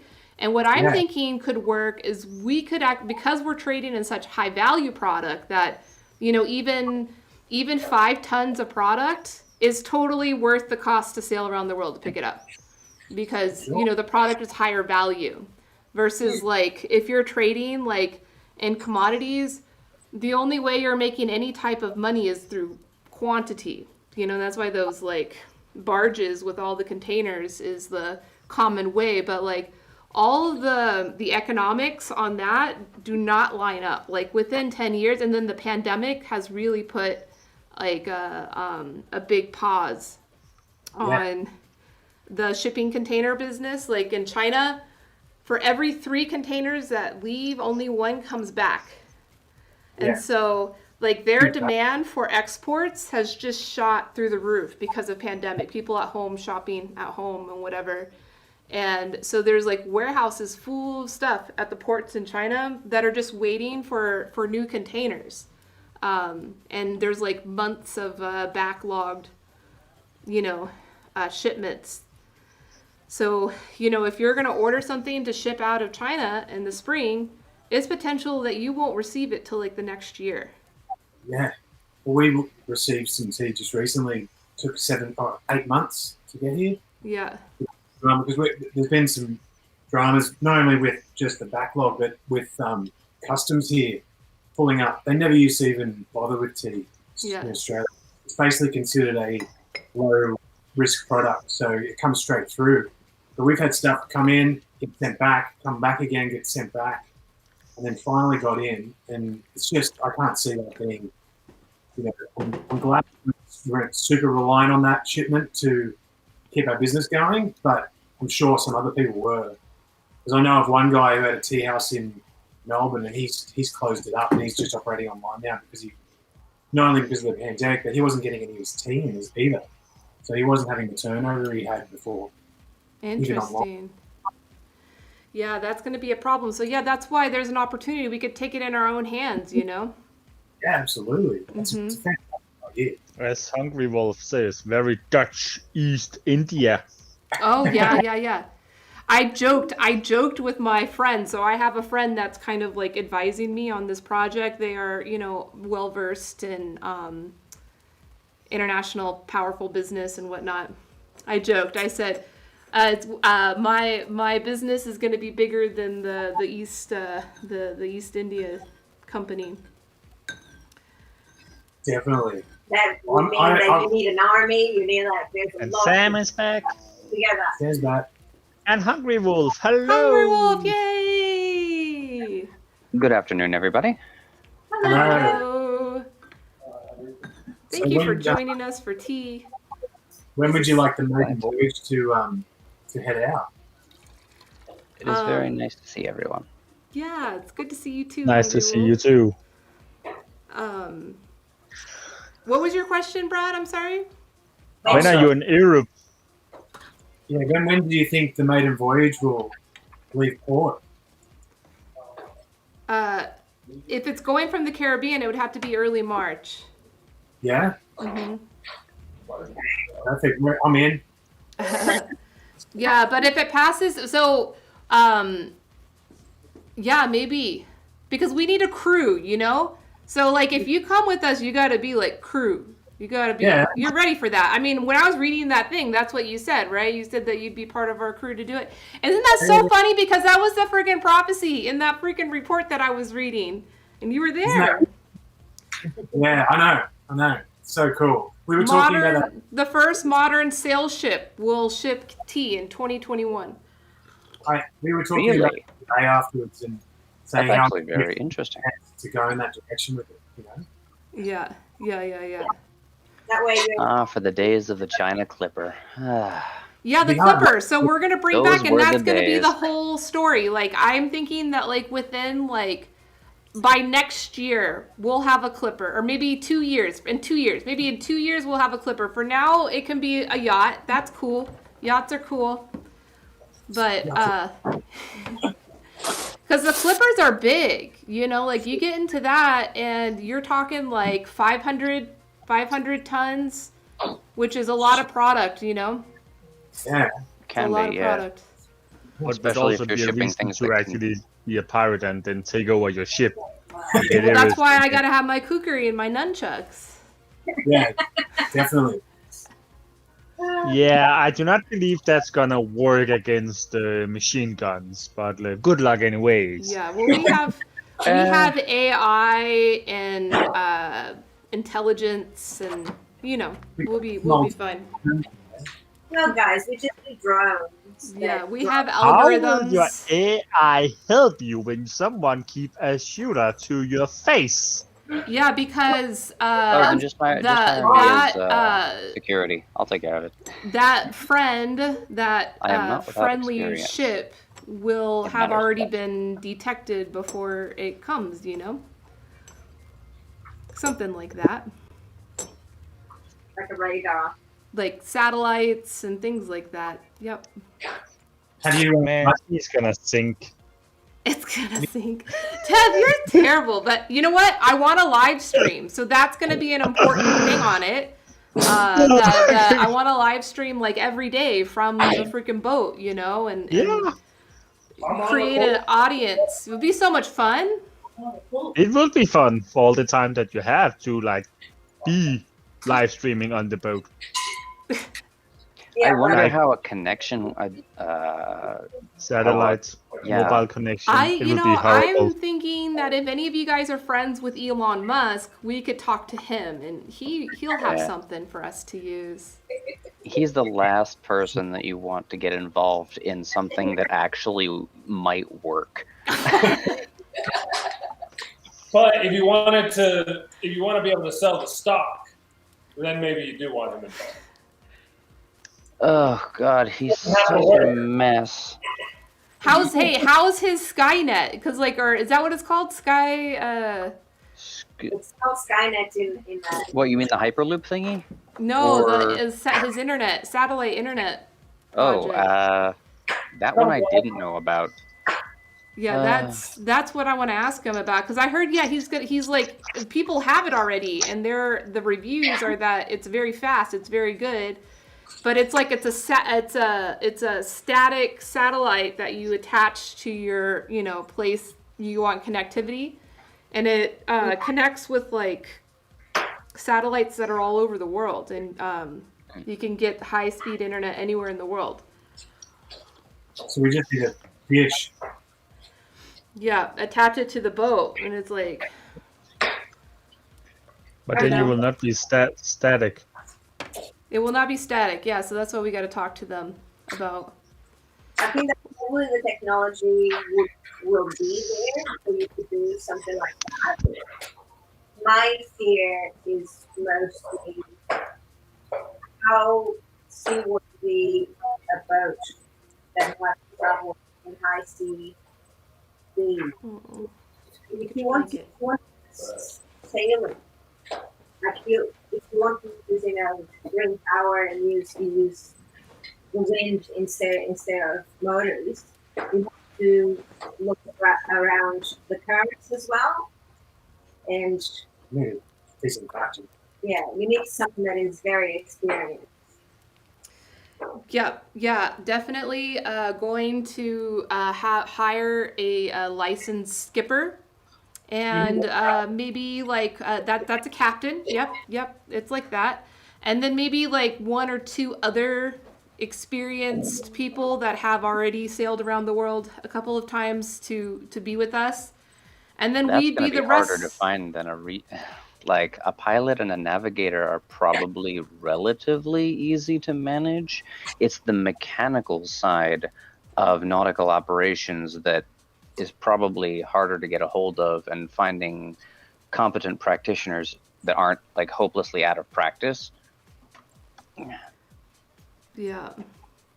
My friend, all of my friends that have sailed, they're actually very optimistic that everything would work out. Like the hardest thing that they've said is like getting the boat itself. And so if you guys know anybody who owns a sailboat, I got a guy that's just got rent. He knows a lot of sailing, so he's in LA. You could buy a boat, but that's like very expensive. It definitely would not be worth it to buy the boat. What's the roughly estimate of costings for the voyage, like round trip? I think like at retail, it's $40,000. Right.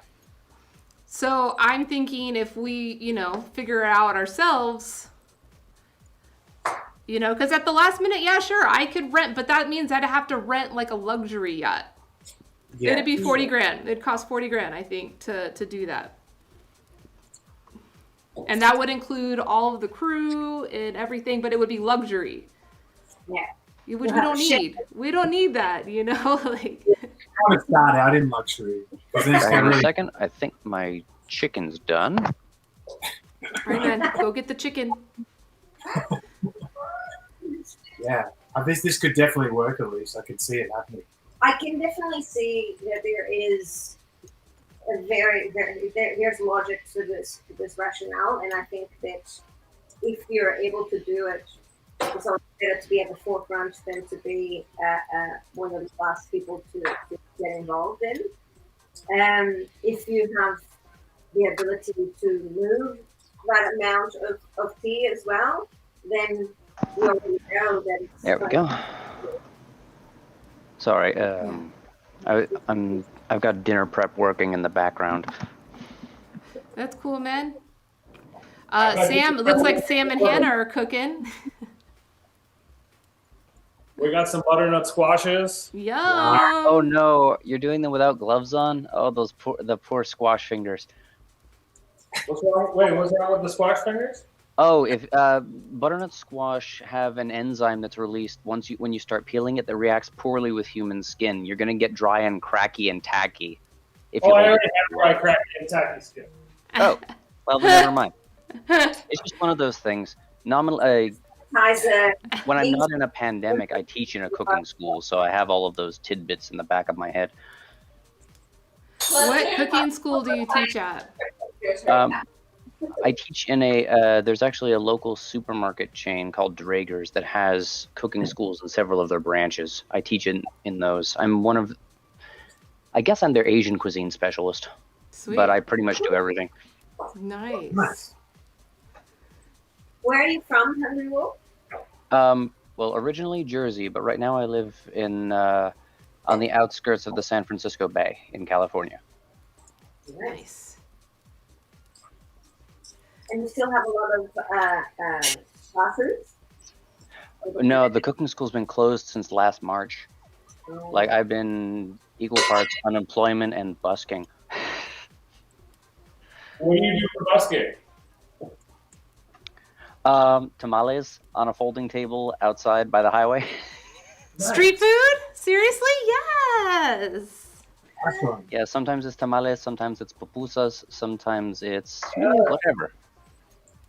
That's awesome. Yes, I'm so happy to hear that. Thank you. Thank you for sharing that.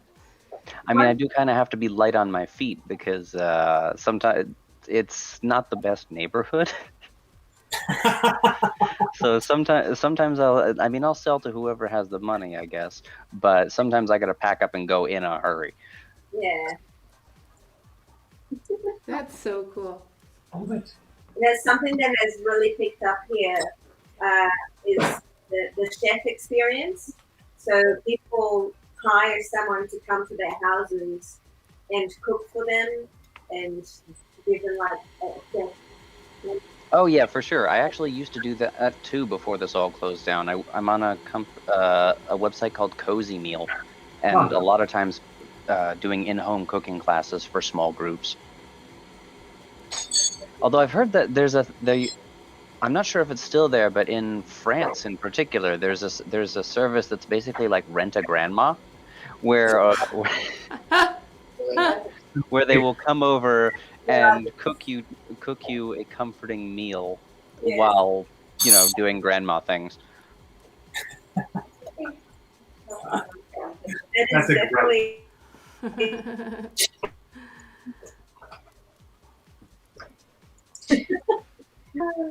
I know it sounds weird, but it also sounds really neat because there's so many people that don't necessarily have that kind of genial relationship. Yeah.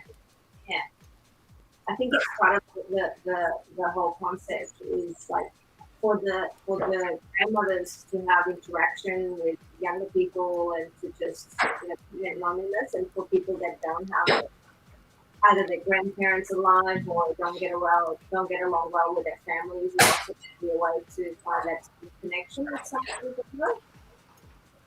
Plus the food. Right. Yeah, that's right. I mean, who's gonna turn down a home cooked meal? Real grandma. Exactly. It's worth you might get your cheek pinched, you might get a pat on the butt, but you don't know. Anything can happen. I'd be disappointed that actually happened to me a lot at work. I would get around the holidays, the cooking school would usually be doing on the days where we didn't have classes, I would be in the grocery store basically doing the equivalent of we called it a turkey trot, but it was where all of the people who had been sent shopping by the people who were cooking for like Thanksgiving or Christmas, who had never been to a grocery store before. It's like, oh god, they were all clueless. So we were playing supermarket sweep, basically, taking people to find what they needed and make sure everything was nice and smooth and their holidays weren't ruined. And okay, cool. happen. I'll find very comfortable, home cooked meals, and especially when they're all recipes. It's been raining and my whole family back in Europe is in lockdown, so I've been a little bit like down in the dumps. So I cooked 11 liters of my great grandmother's chicken soup. Awesome. Nice. You guys are Normally, set. Not very long. Really doesn't.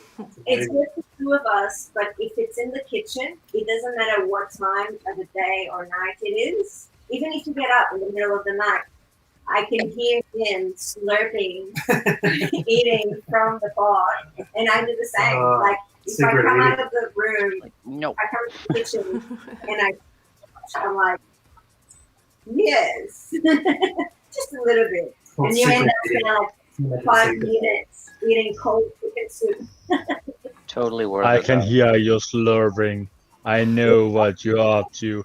You will not escape from my hearing of your slurping. You are trapped within my reality. You are filthy bastard, not sharing with me, I know. sitting there slurping for yourself. I know, and that also happens. Like I hear slurping and I get jealous, so I come running and like fight for the food, and he does the same. So it's good. It's like that comfort food.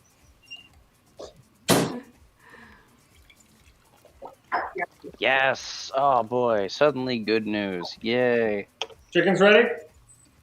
Oh, better even. got My a job? unemployment has been extended. Congrats. Oh, congratulations. At least I think. That's what the text message I just got says. Which is good because I'm out of money. Congrats on the chance of getting more money. Yay! Yeah, right? Like, I'll drink to that any day.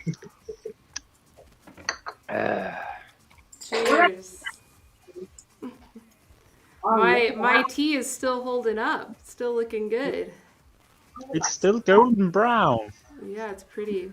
Oh, that is quite nice. I think I caught you. I think I arrived late. What are you drinking?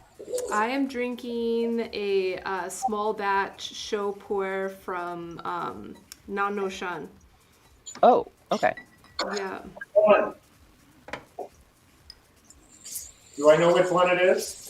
Yeah, of course. Yeah, this is the rain butter or whatever he calls it. Oh, perfect. That's good shit. Oh, yeah. Yep. Good. It's good. Yeah. So, Hungry Wolf, do you drink tea? Indeed, I do. In fact, that's pretty much all I drink nowadays. Awesome. I don't, because I'm such a let's say an aggressive consumer of it. I go through it fast.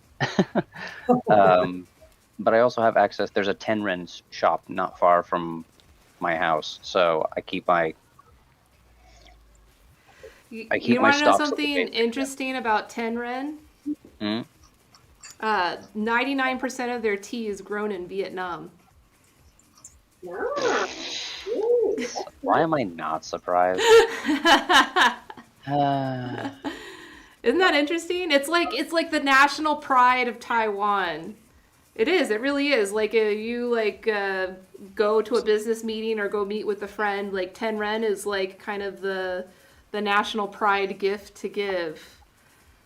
Yeah, there's so many of those Oriental beauties out there. They're all basically from Vietnam. Yeah. That's the way they're out in bulk. Yeah. But there are a lot of good tea shops in the Bay Area where you can get good tea. Mm-hmm. Yeah. Real Taiwanese tea. You know Song? Have you ever been to Song Tea and Ceramics in the city? I haven't. Getting to and from the city tends to be a bit more of a chore Yeah. from where I'm at. I believe it. Yeah. but I am passingly familiar with it. Yeah. If you're in the East Bay, there's a lot of stuff in Berkeley. Yep, I'm in Richmond. Yeah, totally. Go to Berkeley. There's which one? What was it? I have a few things from Samovar, but I can't remember what else. Yeah, no, Samovar is not. No. Well, you know, Oshan is there, and Darius is there. Darius is a tea friend. He used to manage a really awesome tea house in Berkeley, which has shut down, which is so heartbreaking because it's so awesome. What was it called? The tea house, but it had this incredible bar. Awesome, like cement bar. It was like this solid bar, and the bar had like drainage system like this, all going around the entire bar, where the server or the tea server was able to like do gung fu service on every part of the bar. It was so cool, and it really encouraged socializing, and you would share teas with the other people at the bar. I loved that. Teahouse, that's what it was called, Teahouse. But Teahouse has closed. Although I think they still do online orders. Like you could order online, and they might have local pickup. But Hungry Wolf, you are right. The butternut squash just dries out your hand really quickly. It's wild. Mm-hmm. You get like this like, waxy feeling. Yep. So how do you get rid of it? Washing, time, and next time gloves. There. I mean, it doesn't bother me. I figure I can wash it and then like stick my hand in a paraffin bath or something, and then it'll be all better. Yeah, I mean, just wash it and then maybe either paraffin or some kind of oil or other moisturizer, and you should be fine. Okay. Where are you at? Is it chilly where you are? Yeah, we are in the foothills of the Sierras, just outside Yosemite. Oh, okay. So we're right on. We're only a couple hours from there. How's weather been in America? How's what? How has the weather been? What part of America are you asking into? Consider how big of a country they are. That's They true. have like 4 time zones, at least 5 different kind of weathers. They both have desert, mountain lakes, and a sunken ship somewhere. So I mean, Wherever you are. California's kind of like it's a world to its own. We went through spring, we went through summer, we went through fire, we went through Shenyang, and now we're finally in rain. So we're getting there.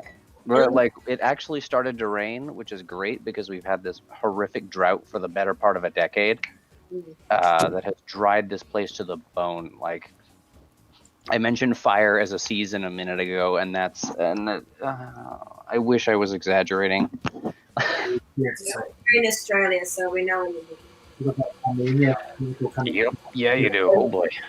And just for the recap of our weather for the last 2 weeks, we moved here basically like 10, 12 days ago. And 2 days later, we got hit with what you could essentially call a tornado. We had like 80-mile-an-hour winds, which knocked over at least 3 trees on our property, including one that went across the driveway. This is 2 days after we moved in. It also knocked our power out. Our power was off for 5 days.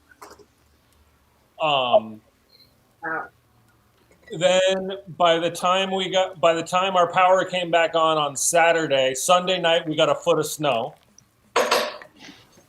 And now most of that, we had one nice day of like nice weather where it was like snowy, where there was a lot of snow on the ground, but it was still like nice out.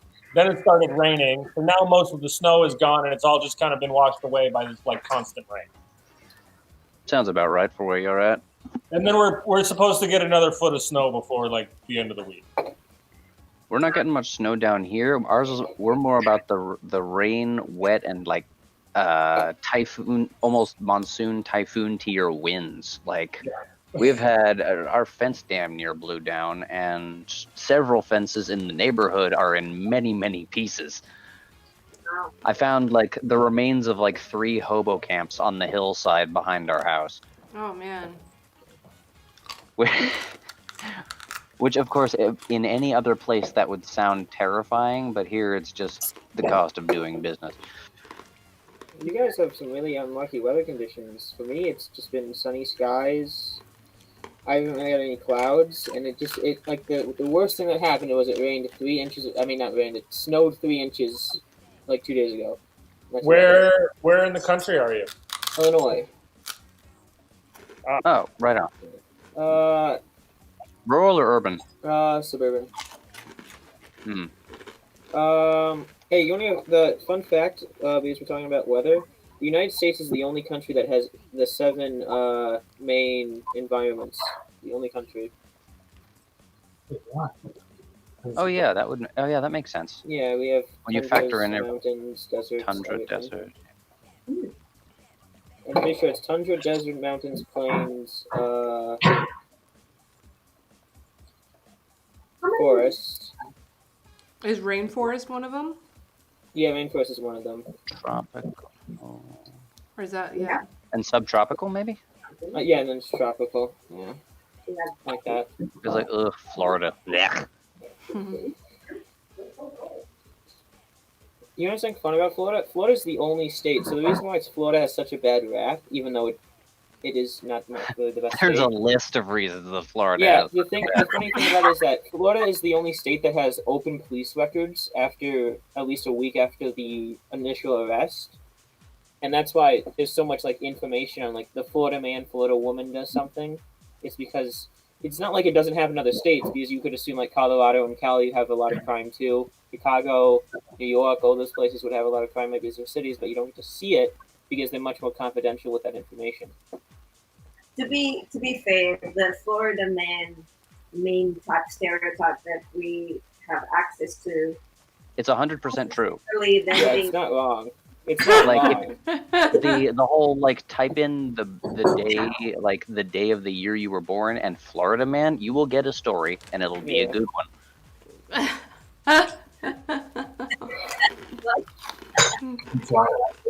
Like that's kind of like looking up Florida man stories like that, just like a random date in Florida man. It's kind of like getting lost on TV tropes, where it's like you're just gonna do it, and then like 3 hours have gone by, and you're like, "What the hell just happened?" And why do I have all of this knowledge that I really didn't need?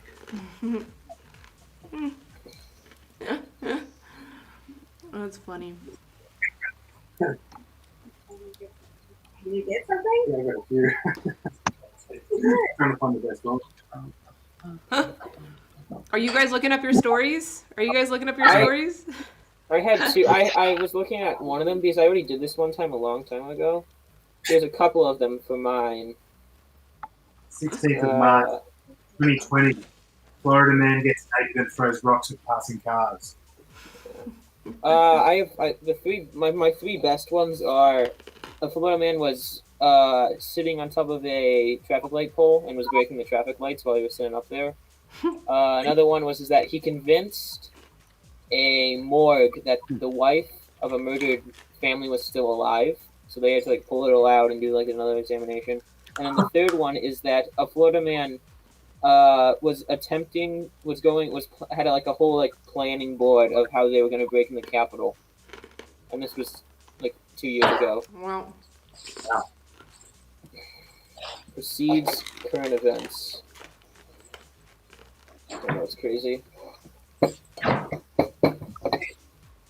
I'm very, very excited about this.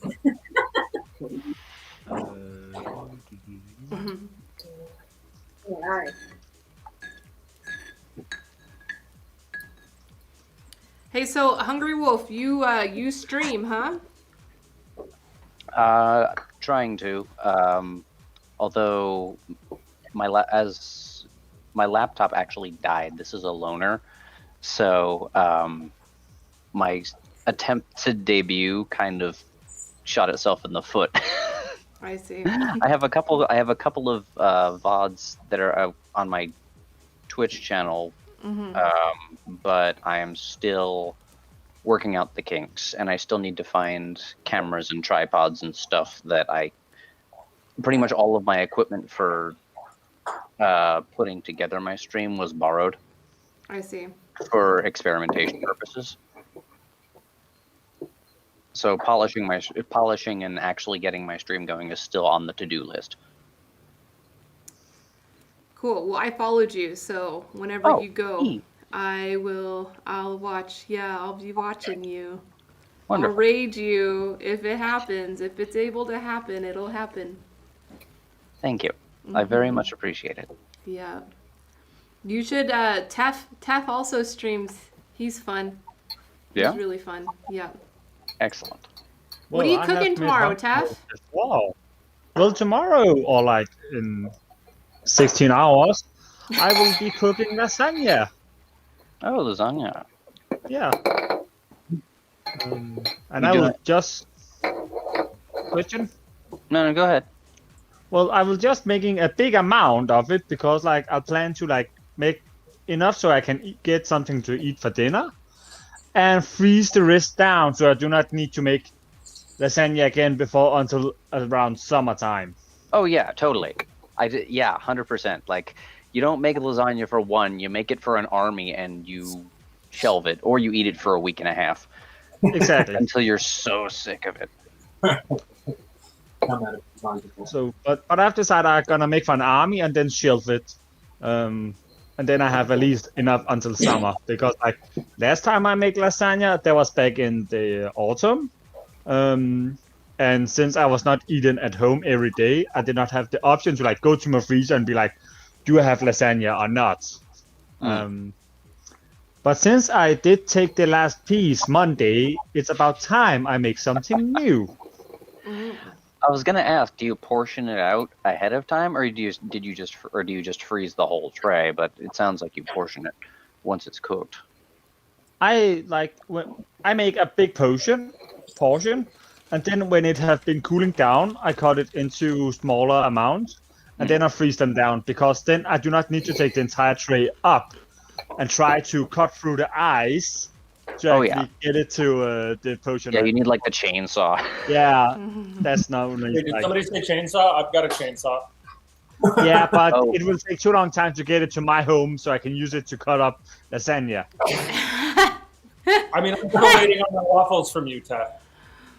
You will get waffles when you arrive with the chainsaw. On Monday, I'm gonna make both pancake and waffles. You use the same batter? Nope. Different, yeah. The plan is to use different batter.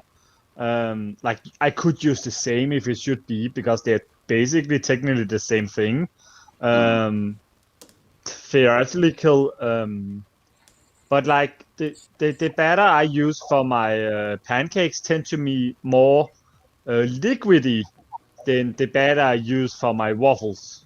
Interesting. And that because when I make pancakes, I basically make crepes instead. Oh yeah, you do like the Swedish style, like super thin ones. Yeah, French style. Danish style. Hmm? Danish style. Yeah, what were you saying? Right? I'm so sorry. Gonna get kicked out. I'm sorry. Yeah, we've got an international crew here. This is cool. You certainly do. So on Monday, I'm gonna make both pancake, waffles, some cinnamon snails, and I'm also gonna make like a sausage horn, a kind of sausage spread. Sausage horn. Yeah, that's because I in got your Danish it is sausage called horn, right. sausage horn. You're gonna be making sausage tomorrow? I'm not gonna make sausage tomorrow. I'm gonna make lasagna. So when does the sausage happen? Because I've got to be there for the sausage.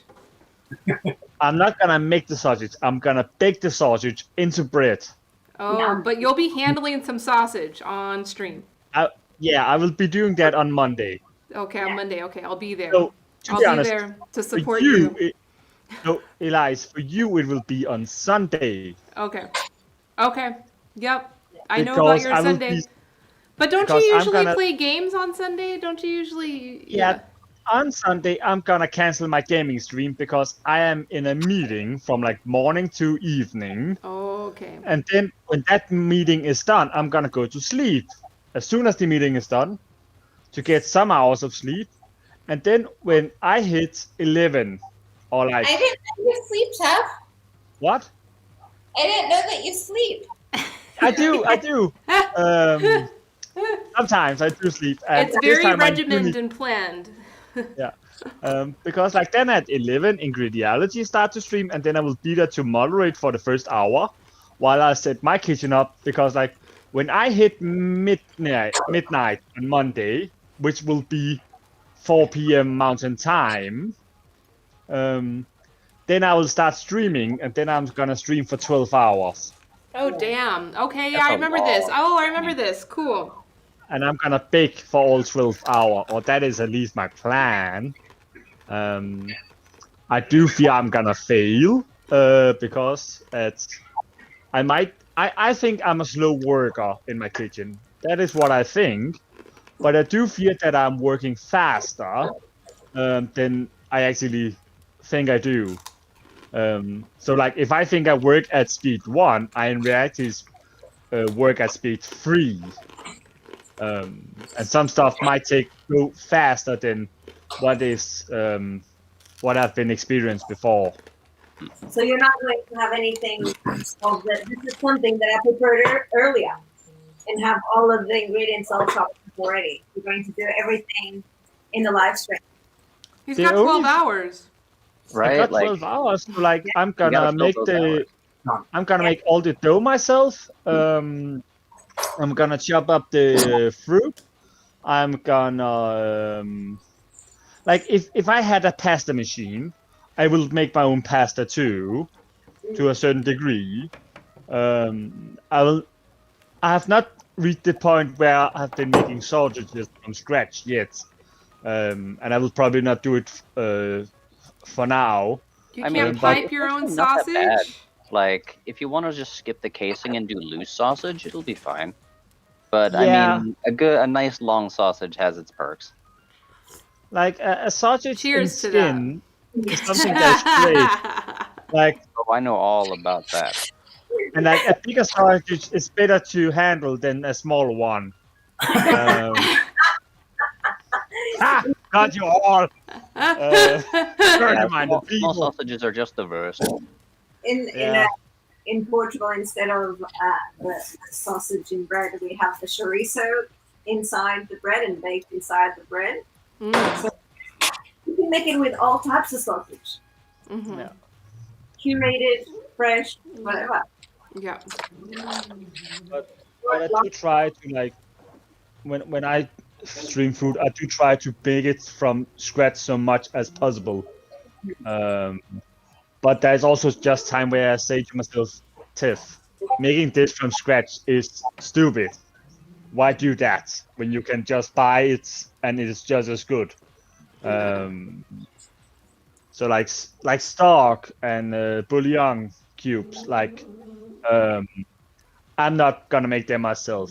I'm gonna buy those because that is just as easy. But I made soup a couple of streams ago. Last week I both baked a cake and made Swedish sausage dish. So like, and it was all from scratch. Doing it Awesome. takes a lot of time. Like to make this chicken soup, it's like 5 to 7 hours to make it. I have to have like the bones of the chicken, make the stock first, slow boil, like all of it. Mm. Yeah. But yeah, I tried with the bouillon cubes, and it has herbs and other things in it. It's not just the stock. Mhm. It's not exactly the flavor that I look for, but if I'm in a rush, just do it. Yeah. Better to have something than to have nothing. Mhm. And like the only reason I'm also not doing stock is because I do not have a very big pot. So it's not like I can boil an entire chicken and vegetables and everything at once. That I cannot do.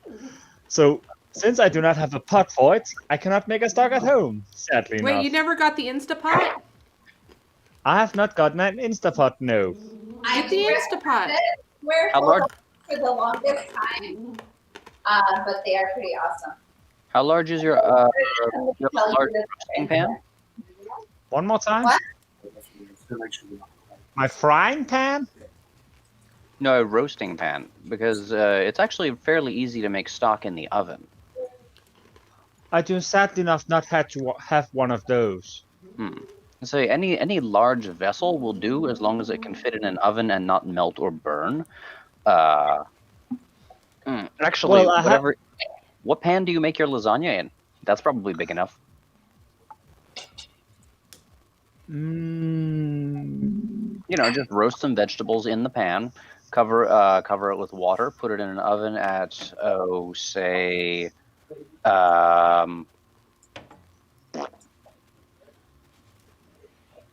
200 degrees is enough, like everything else. I was doing the conversion to Celsius in my head. How about gas Mark III?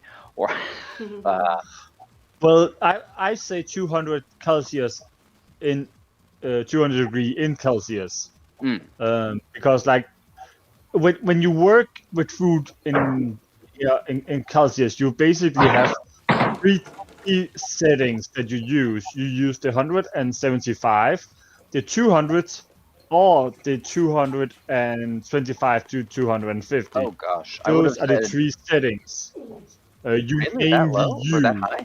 Rather? I mean, for stock, you want it closer to 150. Yeah. Because lower and slower will get you better, deeper flavor. And that's that's why we do not use the oven to like do stock in normally. Because like it's just meant for higher temperature. It is just designed to do that. Compared to like having one pot standing on the stove and stand there and boil for a couple of times.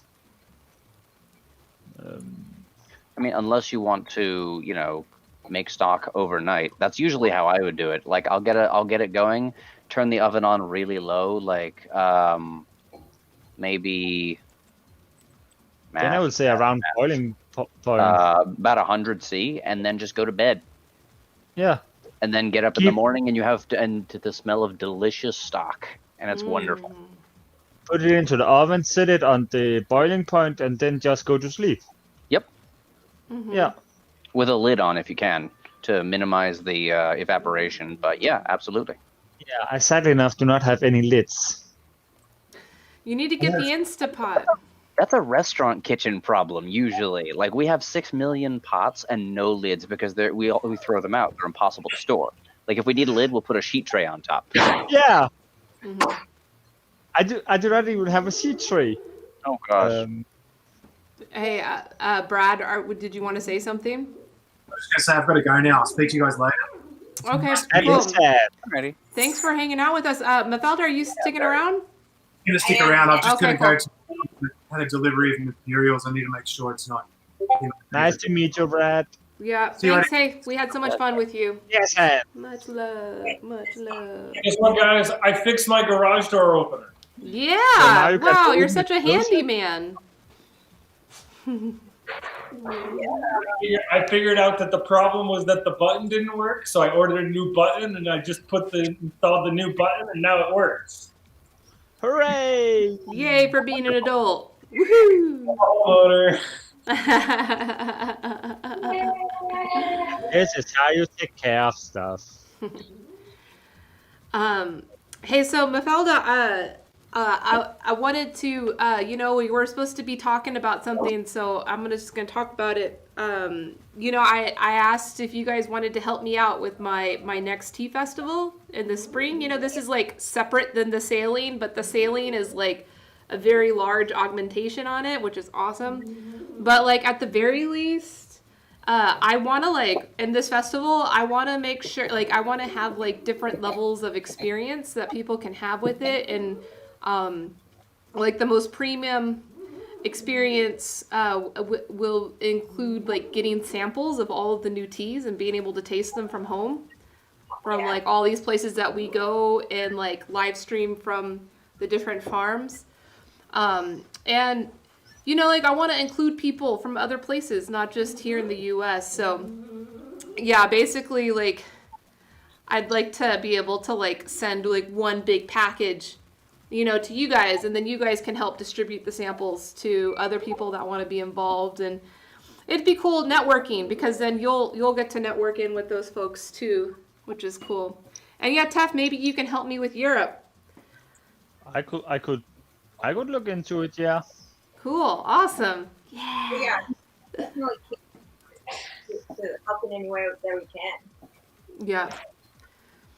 And participate, rather than saying like, you want to do March 2021, and we want to move to Portugal in 2022, and Dara's like, wow, now we already have a container. If next year we go with her on the boat, we can like collect all the teas and help out, and then she can drop us off in Portugal. Yeah. It could be something like that. Yep. And you know, continued collaboration and working it out. So cool, awesome. Yeah. So that's pretty much it. You know, when the time gets closer, we can work out the details. But it's exciting because at the beginning of the pandemic, when we first got to know each other, you said something about like when we started to reminisce about traveling and going to the tea plantations and how much we are missing not being able to do that. You said, I told you that I haven't been to India yet. And it was like, oh, next time you can come with me. I was like, oh, that would be so lovely. Yeah. And that's what's cool about the whole virtual thing is like we can, it's not the exact same experience of going to those places and like meeting people face to face, but you can get it pretty interactive, and like there's a lot of like information that usually gets shared during sourcing tourism, like sourcing, you know, to meet with people, especially around the first flush. And if we're not doing that, you know, we're not getting that information. So, you know, I want to try to scale that. And, you know, and then also, if I do end up getting a boat and doing that, like, I'm going to have to move a lot of tea in that. I'm going to have to, like, create a lot of, you know, it would definitely be scaling up my current distribution. Like, I have decent distribution. But like if I really wanted to like make it, and I want to make it more frequent and more accessible. Yeah. So you're doing it for other businesses or like a mix of everything? Just a mix of everything, you know, like, cause ultimately my business is still just a platform. My business is not like, I don't even really consider myself a tea trader, even though I do tea trading. I consider myself more of an entrepreneur that's connecting people and being responsible for the culture and then the technology, you know, the operating system for this network to work together. But all the pieces within the network are all autonomous, independent businesses that are doing their own thing and able to interact with this platform on the levels that they consent to, with the information that they, you know, consent to share. And it's, you know, that's what I'm focused on building. And I feel like if I build that, then like thousands upon thousands of businesses could plug into a system like that, you know? And it can be another service that is available to them, especially with all of the problems that raised during COVID. It's maybe the opportunity to get their teams to faster if they were depending on, you know, the current transportation that they've been using. So it could be not just us growing and sourcing tea. It can be like several businesses working together and cooperating, sharing resources and contacts. Yep, definitely. Yeah, well, that's we believe that going forward, cooperation and building community is the only way to do something that is a movement, for offering business or you know whatever it can be called. I think that only by cooperating and those connections can build something different than what is out there. Yeah. So it's good. It's great to have that transparency going with the farmers, live stream, the whole process. Mm-hmm. I think they help a lot more people give value to the product as well and not see it just as a commodity product, truly see it for what it is.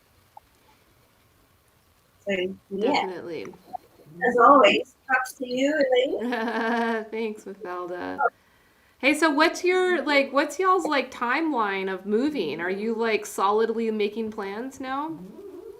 Our plan was to move there February 2020, but Portugal at the moment is the fifth worst country in the world with COVID. Although we were doing so well, and then the European Union put pressure on us to open the borders, and as soon as we did, international students started getting together, and shit just hit the fan, really. So now we don't really know. Like, we are still planning, we're still making plans and working towards it. But if we have to delay it for a little bit longer, you know. Mm-hmm. Yeah. Right. Yeah, it's mostly gone. Like we have, I think, one of the strictest rules in the world. You cannot leave the country if you're just a citizen. You have to apply to be able to leave the country unless you're rich and have to pick up a yacht or something. Then, you know, but people coming in, they have to do mandatory quarantine for 14 days in a hotel that's been. Sorry, my cat is going to get away. Right? And they have to stay in quarantine for 14 days, and then they can leave. So any cases of COVID that we've had recently have been coming from overseas, but they stay there with medical staff and everything. They have all their meals delivered. They never leave the room. They never get contact with everyone else, and only when they test negative, because are happy with it. So anyone coming to Australia has to at least put $3,000 aside to pay for that. And then you can live life normally. You know, like we still use masks and the QR codes to get into places, but we can socialize, we can have up to 5 people in the house, we see people hugging. You know, That's so nice. Wait, you have people hugging? We haven't had it in our state for weeks and weeks. Hannah, that is just blaring. Yeah. Let him go. I'm Making in us. captivity. This is me in captivity. This is a captive bear. Yeah. Yeah. My family is like that as well. It's in full lockdown. Only pharmacies, hospitals, and supermarkets are open. Well, we have most things open. And it's working so well for us. Everybody's essential here. Yeah, and if you're not wearing a mask, you get automatically fined. Like, I think it's €250. I was in the post office today, and 3 people came in without masks. Ugh. How many did you kick out? I wouldn't kick out all of them. They did. Yeah. It's crazy. What a time to be alive. We're definitely going to be in the history books. It's definitely going to be in the history books. That is for sure. Yeah. How the story will be told yet remains to be seen. Yeah, I know. I mean, you will always have like a little footnote. Alternative facts may be included in the story.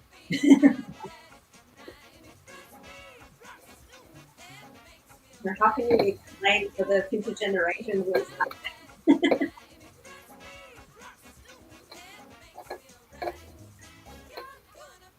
very happy. The National Museum of Denmark did actually seek out people who wanted to donate their diary about 2020 to future's sake. To like keep a diary and be like, this was how life was in 2020. When I saw that seek out Facebook announcement, I was like, that must be the world's most boring diary. Nothing happened because you was not allowed to leave home. Yeah, but, I mean, it depends on how specific you are in the diary as well, because there was so many parts of 2020 that every single day there were so many stories, and every single one of them were so outrageous that if it was any other normal year, you know that would be on the news for like weeks and weeks and weeks. But because it was 2020, there was 5 of them coming out at once, and you couldn't even process everything that was happening. It's just like, just throw it in the air, and it's like, oh, it's 2020. Of course, this is happening. Yeah. It was the year. But like also like the difference is also like, how does the 2020 affect you personally? Because that is also why the wanted diaries, they are to be like, okay, how would a healthy human being react to 2020, and how would a sick human being react to 2020, and like what are the thoughts about like going from a socially butterfly that flaps their wings everywhere and then suddenly be trapped? How are you going from this healthy mind, and then how do you actually go into despair, insanity, back to sanity, into despair once more, and then back to a new kind of fundamental sanity? Because like for many people, especially younger people who are like very social and outgoing, this year have been one of the most heartbreaking for them, because like, I'm not allowed outside. And on the other side, you have introverts who like are never together with people and are finally, and are like, they have a year where they're like, oh, what a wonderful year. I'm not forced to be together with people. Being me is suddenly social acceptable. Stay at home and do not take contact.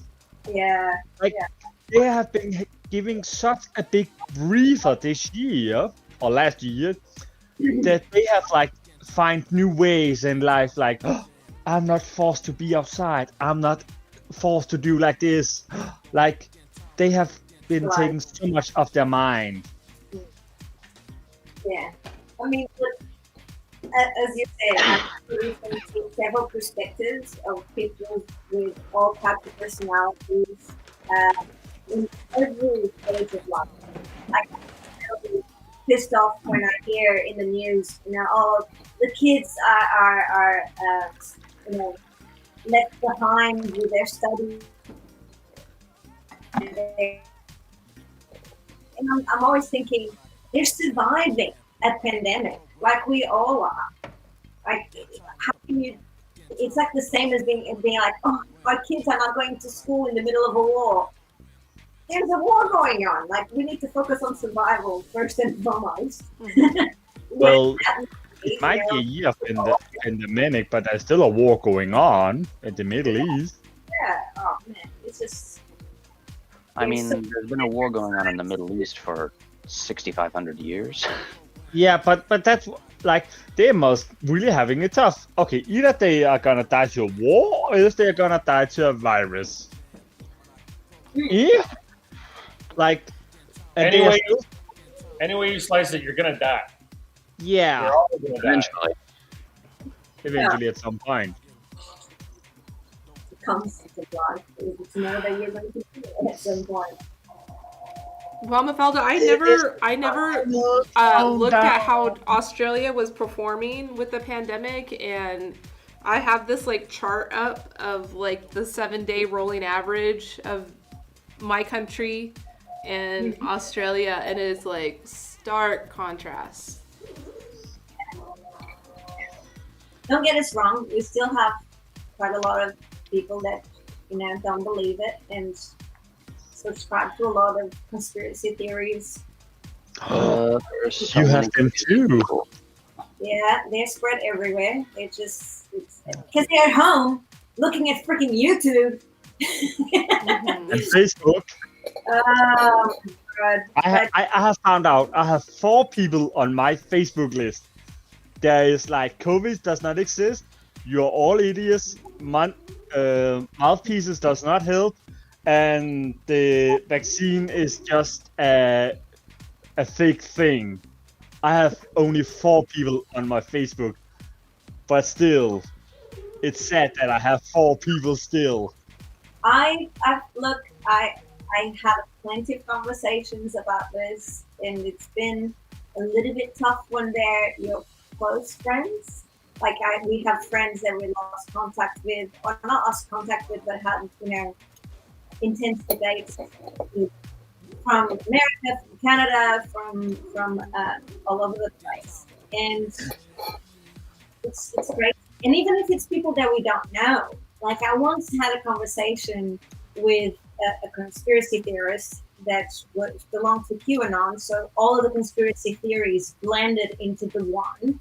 And he told me Australia does not exist. And I'm like, I am in Australia. I've been living here for 10 years. What do you want me to do? To go fetch a koala or something? Like, I cannot prove to you that Australia is a country if you truly see every piece of evidence as, as something other than evidence.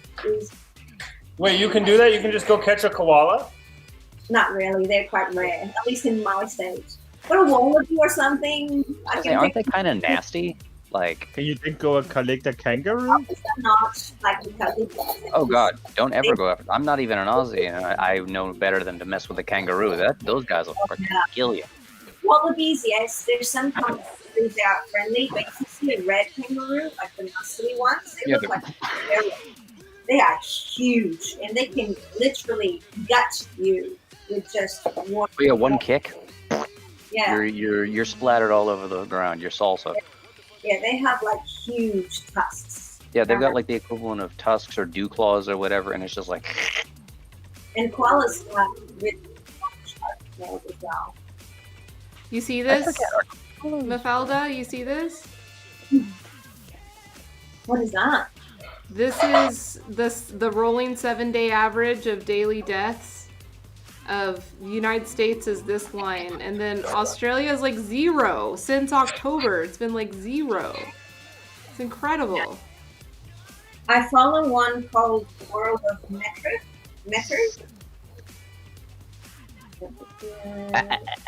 No, I got it. Worldofmeters.info, and it has. Oh, hi, Tiger. You big monster dog. Hey, buddy. Come here, big monster. Yeah. You have a dog, Hungry Wolf? Yes. Yes, well, not my dog. It's a house dog, but yes, he's a big doofy shep.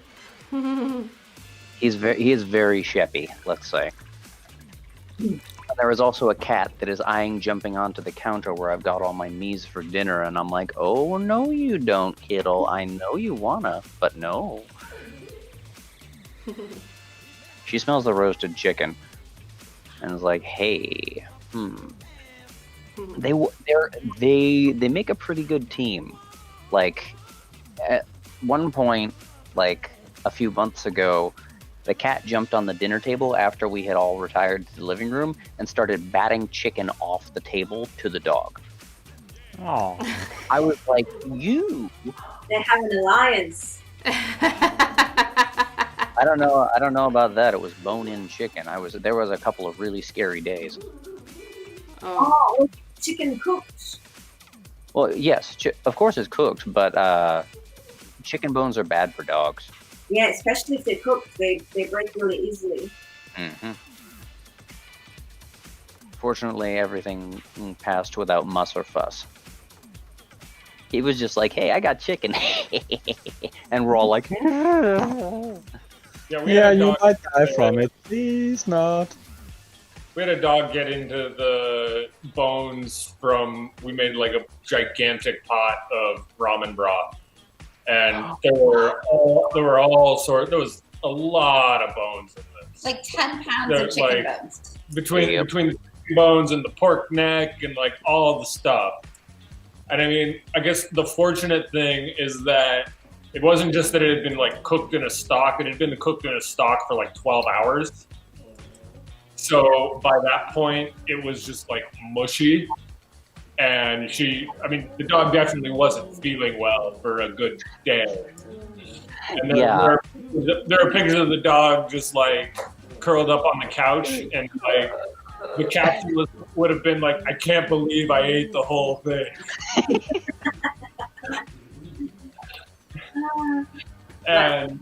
But it doesn't stop her, and she's here trying to get to the food now. A friend of ours has a Labrador, and they are known for being very much good. A lot of sound. We went to check where he was. He had escaped from that fire, and she was calling for him, and all of a sudden he comes out of the bushes with a steaming hot leg, cooked lamb. And she has no idea to this day where he went to get it. But someone in the neighborhood was missing their dinner. Wait, the dog brought back a rack of lamb? A leg of lamb. He was like so happy. Maya has gotten on the counter at my in-laws. She's a perfect counter surfer. She can stand on the counter and like get onto the top of the fridge. But we've come home. She's had 4 pork chops. She went to my in-laws and got like 3 steaks without them knowing. She's little chocolate Ghirardelli brownies. "Oh no!" Not even a stomach ache. But yeah, that was only we've actually seen her have a stomach ache after what she's eaten.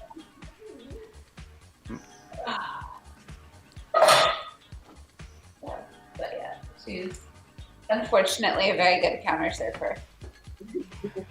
Covered raisins, yeah, all of it. We thought stuff would be safe on top of the fridge once. No. The only time we had to really take her to the vet was when she got into like a massive amount of cannabis and started like twitching. Oh. What? I thought she was having seizures, and I went to the vet, and it's like, I'm only a doctor for humans, but this is making me nervous. She's like, oh, it's normal in dogs. Like, okay. Yeah, they asked, is it possible that she got into cannabis? And it was like, yeah, I guess so. And then when we went back, I noticed, and then when we finally got home after that, we noticed that she had gotten into a lot of cannabis. This isn't catnip. Holy shit!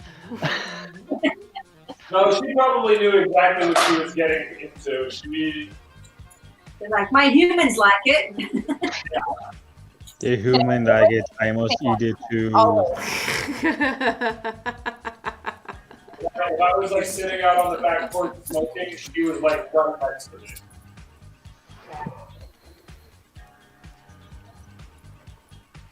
We're supposed to have fun too. There you go. Hey Sam, I made some fried rice and I thought about you. Aww. I know how you love your fried rice. We do love our fried rice. We make it in an instant pot, fresh, and then you eat it like fresh rice, and it's really, really bomb. And then you could just store it in the instant pot because it's an airtight container. And it's way better than the fridge. And then the next day, you just fry it up, and it's super bomb. You guys should like do some like biryani. Oh, biryani? Ooh, Yeah. that's an interesting idea. If That's you kind like of to cook your an rice in the extra Intapot, because like yeah, it's cool. Like you cook like the meat, you cook everything in the one pot. It's like Yep. Indian style rice, but it's not fried, but it'd probably work really well in how you guys make your rice. Probably. We have a big thing of like jasmine rice at the moment. That would be good. Jasmine rice. Yep. Does that sound the dog? That's my dog, yes, begging. Oh. Is that Bitcoin? Alright, I'll let him come up here and tell you what he wants to say. He says, "Give me chicharron." Oh, tiny dog. He's like, what are you reading, Mom? He says my manager is slacking on the job right now. He doesn't say it so nicely, though. Sit down, boy. Sit. Like, I demand the butt scritches. Well, just a second ago, he was like getting some mad, you know, like wrestle. He likes to like wrestle while he gets pet. Hey, nope. He's got his eye on the chicharron. Yeah, that's what I'm thinking. Imagine that. Look at this. Look at this thing. This is like the most heartwarming, like awesome, wholesome chicharron in the world. Look at that. So cute. It's sacred. It's a special one. He's obsessed with it. It's like an altar for like his deity, you know, the almighty chicharron. Maya can get behind that.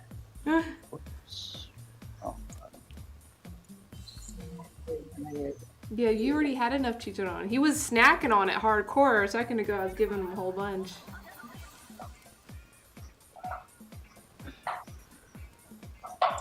How old is Bitcoin? He is, oh yeah, I'm at the courthouse. I like this. He's, like 9 years old.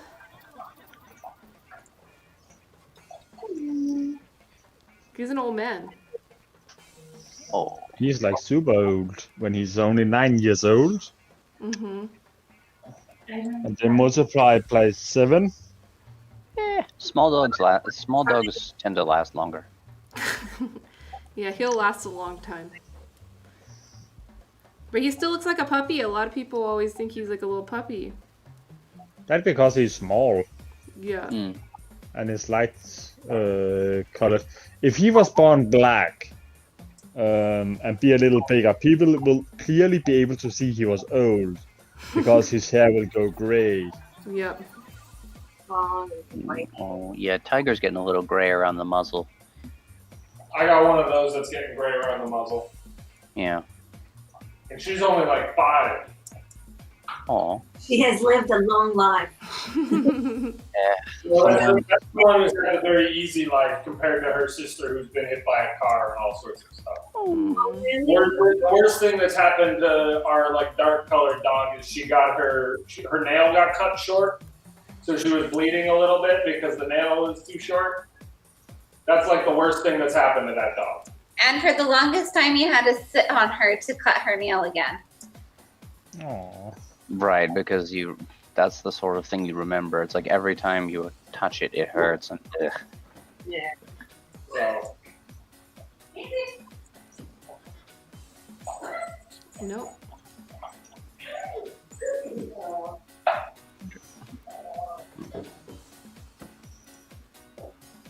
Tiger makes such a good throw rub. I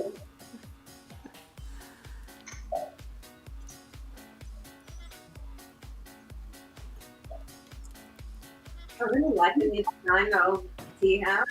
It looks so nice. The graphics. It is. Yeah. Have you explored and seen all the new stuff? No, not yet. Yeah. Before you leave, you should totally do that. I mean, we can go take a walk to a different room. We've been sitting here for 4.5 hours. Are you saying we are lazy? No.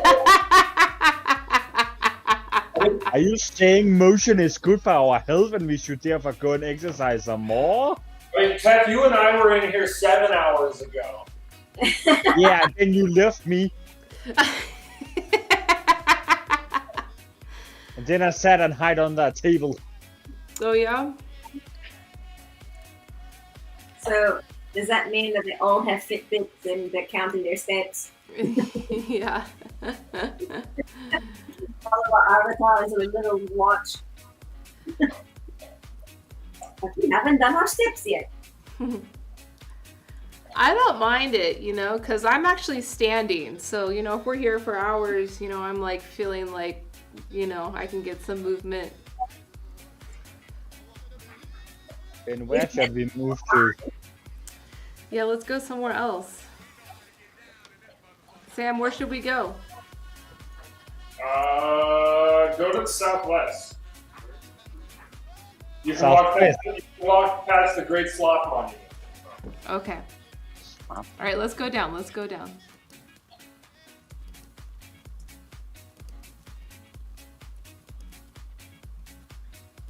Did you say slop bucket or sloth bucket? The sloth right here. Have you seen the sloth yet? You click on it.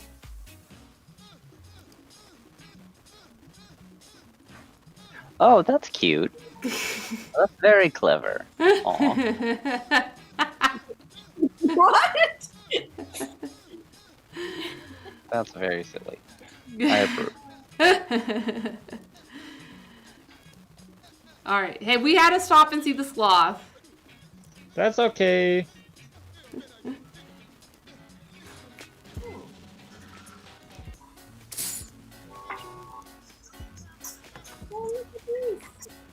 I think this might have been where we were, where you all were last time I tried to get in here and had multiple failures. Well, you're here now, so that's cool. Yeah, this is another little hangout spot. It's pretty. This whole thing is very swanky. Like it's clear that people have put a good bit of thought into the design.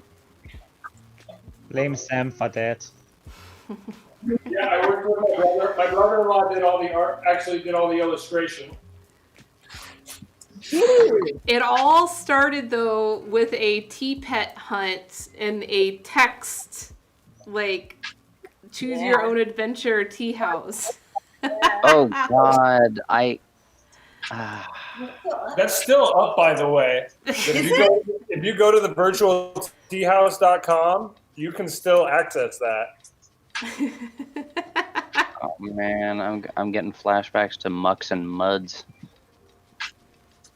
What's that?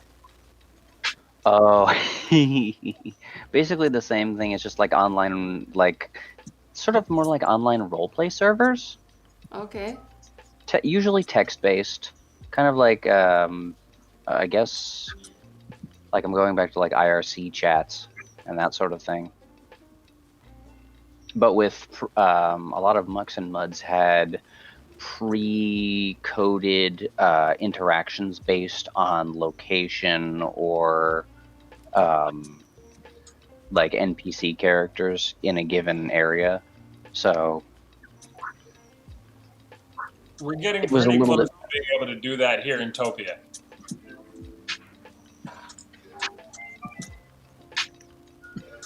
And I'm excited. We're getting close to being able to have you spawn in different places in Topia.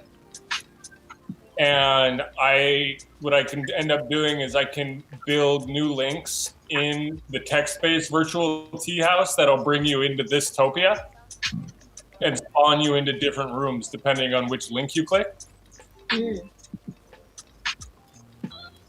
But yeah, the text-based virtual tea house is still there. I had a lot of fun on it. Yeah, that's where we met. Yep. And we played T-Pet Bingo. Yeah, we know that our teapot, well, half of our teapot. Mafalda, you were one of the ones who found all of them, weren't you? Yeah. Just keep the task and I'll be on it. Well, and I remember when you popped into our Zoom room, you were not expecting to go into a live Zoom room. At all. I was like, whoa, what is this?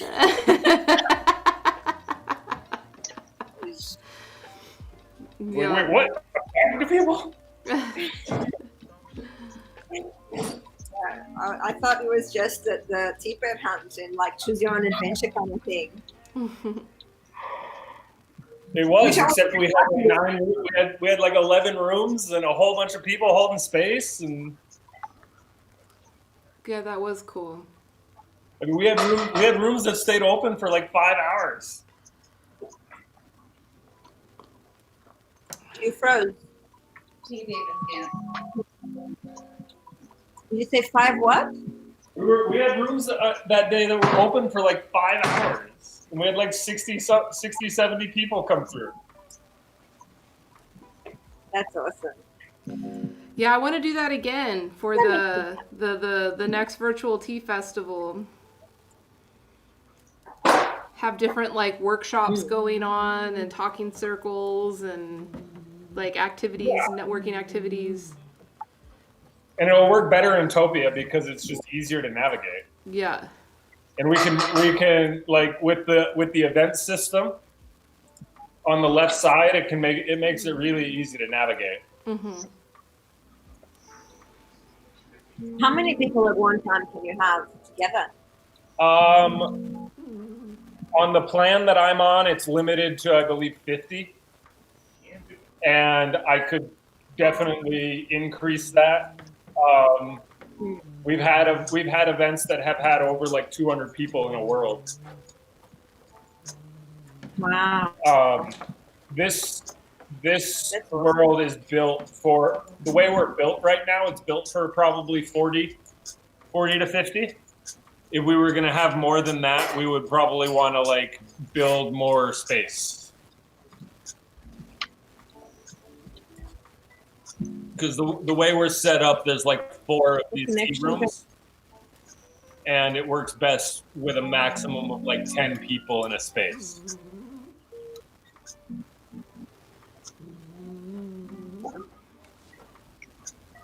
But we're probably gonna do something big for Valentine's Day. Oh yeah, where's Kayla? She needs to come back, yeah. So I've been working with her, and we're putting together an event for Valentine's Day around there's a scientific study that studied 36 questions to increase interpersonal intimacy. That sounds like a lot of work. Yeah, you go through these questions with another person, and like the starting ones are very surface, and as you go, they get deeper and deeper, and by the end, you're like in love with the person, or not. Yeah. It sounds like talk of love. Where you found a friend? Or you found a friend, yeah. It was a big thing a couple of years ago, like ask these, I don't remember how many questions it was, to fall in love with someone. Remember? Yeah. And that's basically what this is. So we're going to do an event in here around it. I'll be there. Man, I have a lot of single friends that have been really struggling to find counterparts, especially during COVID. So it might be something just nice to have connection with someone. Mm-hmm.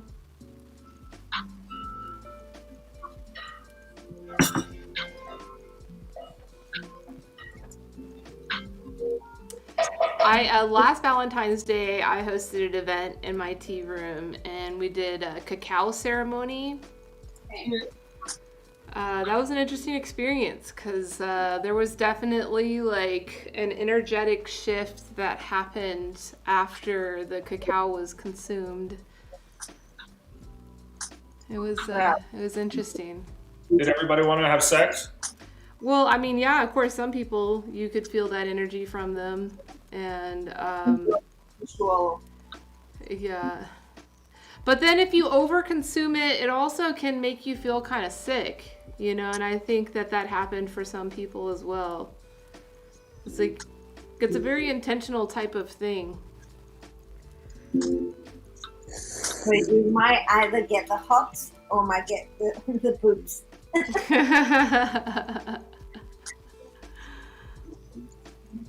So maybe I've still got a whole bunch of cacao. Maybe I'll do some easy bake stuff for that.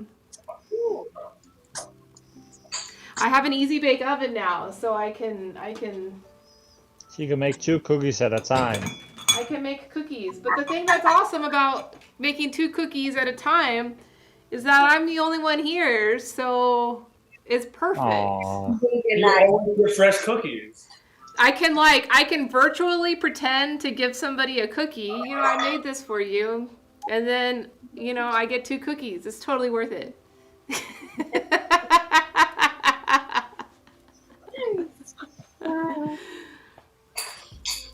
It's fun. Well, guys, our soup is ready. So You're gonna go I think chow. we're gonna go sit and enjoy our butternut squash and ground turkey soup. Enjoy. Awesome. Yeah. Have a good appetite. Enjoy. But it was good seeing everybody, and I will see you all on Monday. Yep. Nope. I'm not gonna forget Monday this time. I'm gonna be there. I keep getting involved in things, but I'll be there on Monday. No problem. You want me to text you? Yeah, that's a good idea. Okay, I will remember to text you. For some reason, Mondays are hard for me. Like this Thursday one, it's like no doubt I'm here. I'm, I'm stoked. Yes, we've been doing it. We've been doing it since March. It's almost been a year. Yeah, it's crazy. Yeah, I've started advertising it as the Multiverse's longest running weekly tea party. Well, it basically are, just with a very big break between each sip. Yeah, so I mean, just the fact that we've held it down. I think the only week that we've skipped was Christmas Eve. Yeah, yeah, And even then, I think we checked in. yeah. Yeah. So Someone was on for Christmas. yeah. It was Everyone, like, it was nice meeting you. I hope to see you again soon. Bye. see you soon, Sam. Bye, Mafalda. It was so great to see you. I hope to see you again soon as well. Me too. Bye. Yeah, I think I might go too. Finish my work of the day. Sounds like a good plan. Yeah, and Tef, you need to sleep. Yeah. I didn't even want to counter that. Yeah, I need sleep because I was sitting and be like, okay, I'm gonna go at health, because 4 minutes past health. I was like, I'm gonna go at health, and then I saw the first minute go by and the second minute go by, and I was like, I'm not gonna go in health. Somebody needs to push me out almost, and that you have just did. And It has been lovely to meet both Mac and Hogwolf. I hope to see you again both in Tobia, but also see you over on Twitch. Yeah. But until I see you again, have a continued great day. We'll see you with your lasagna in a couple hours. Yeah, good luck with that. Yes, and bye-bye. Bye-bye. Yeah, Mafelda, thank you so much for coming. This was fun. Super fun. Oh, my pleasure. It was super fun for us too. We Yeah. do need to eventually talk about more details of the festival, Voyage, everything. We want to be involved in everything.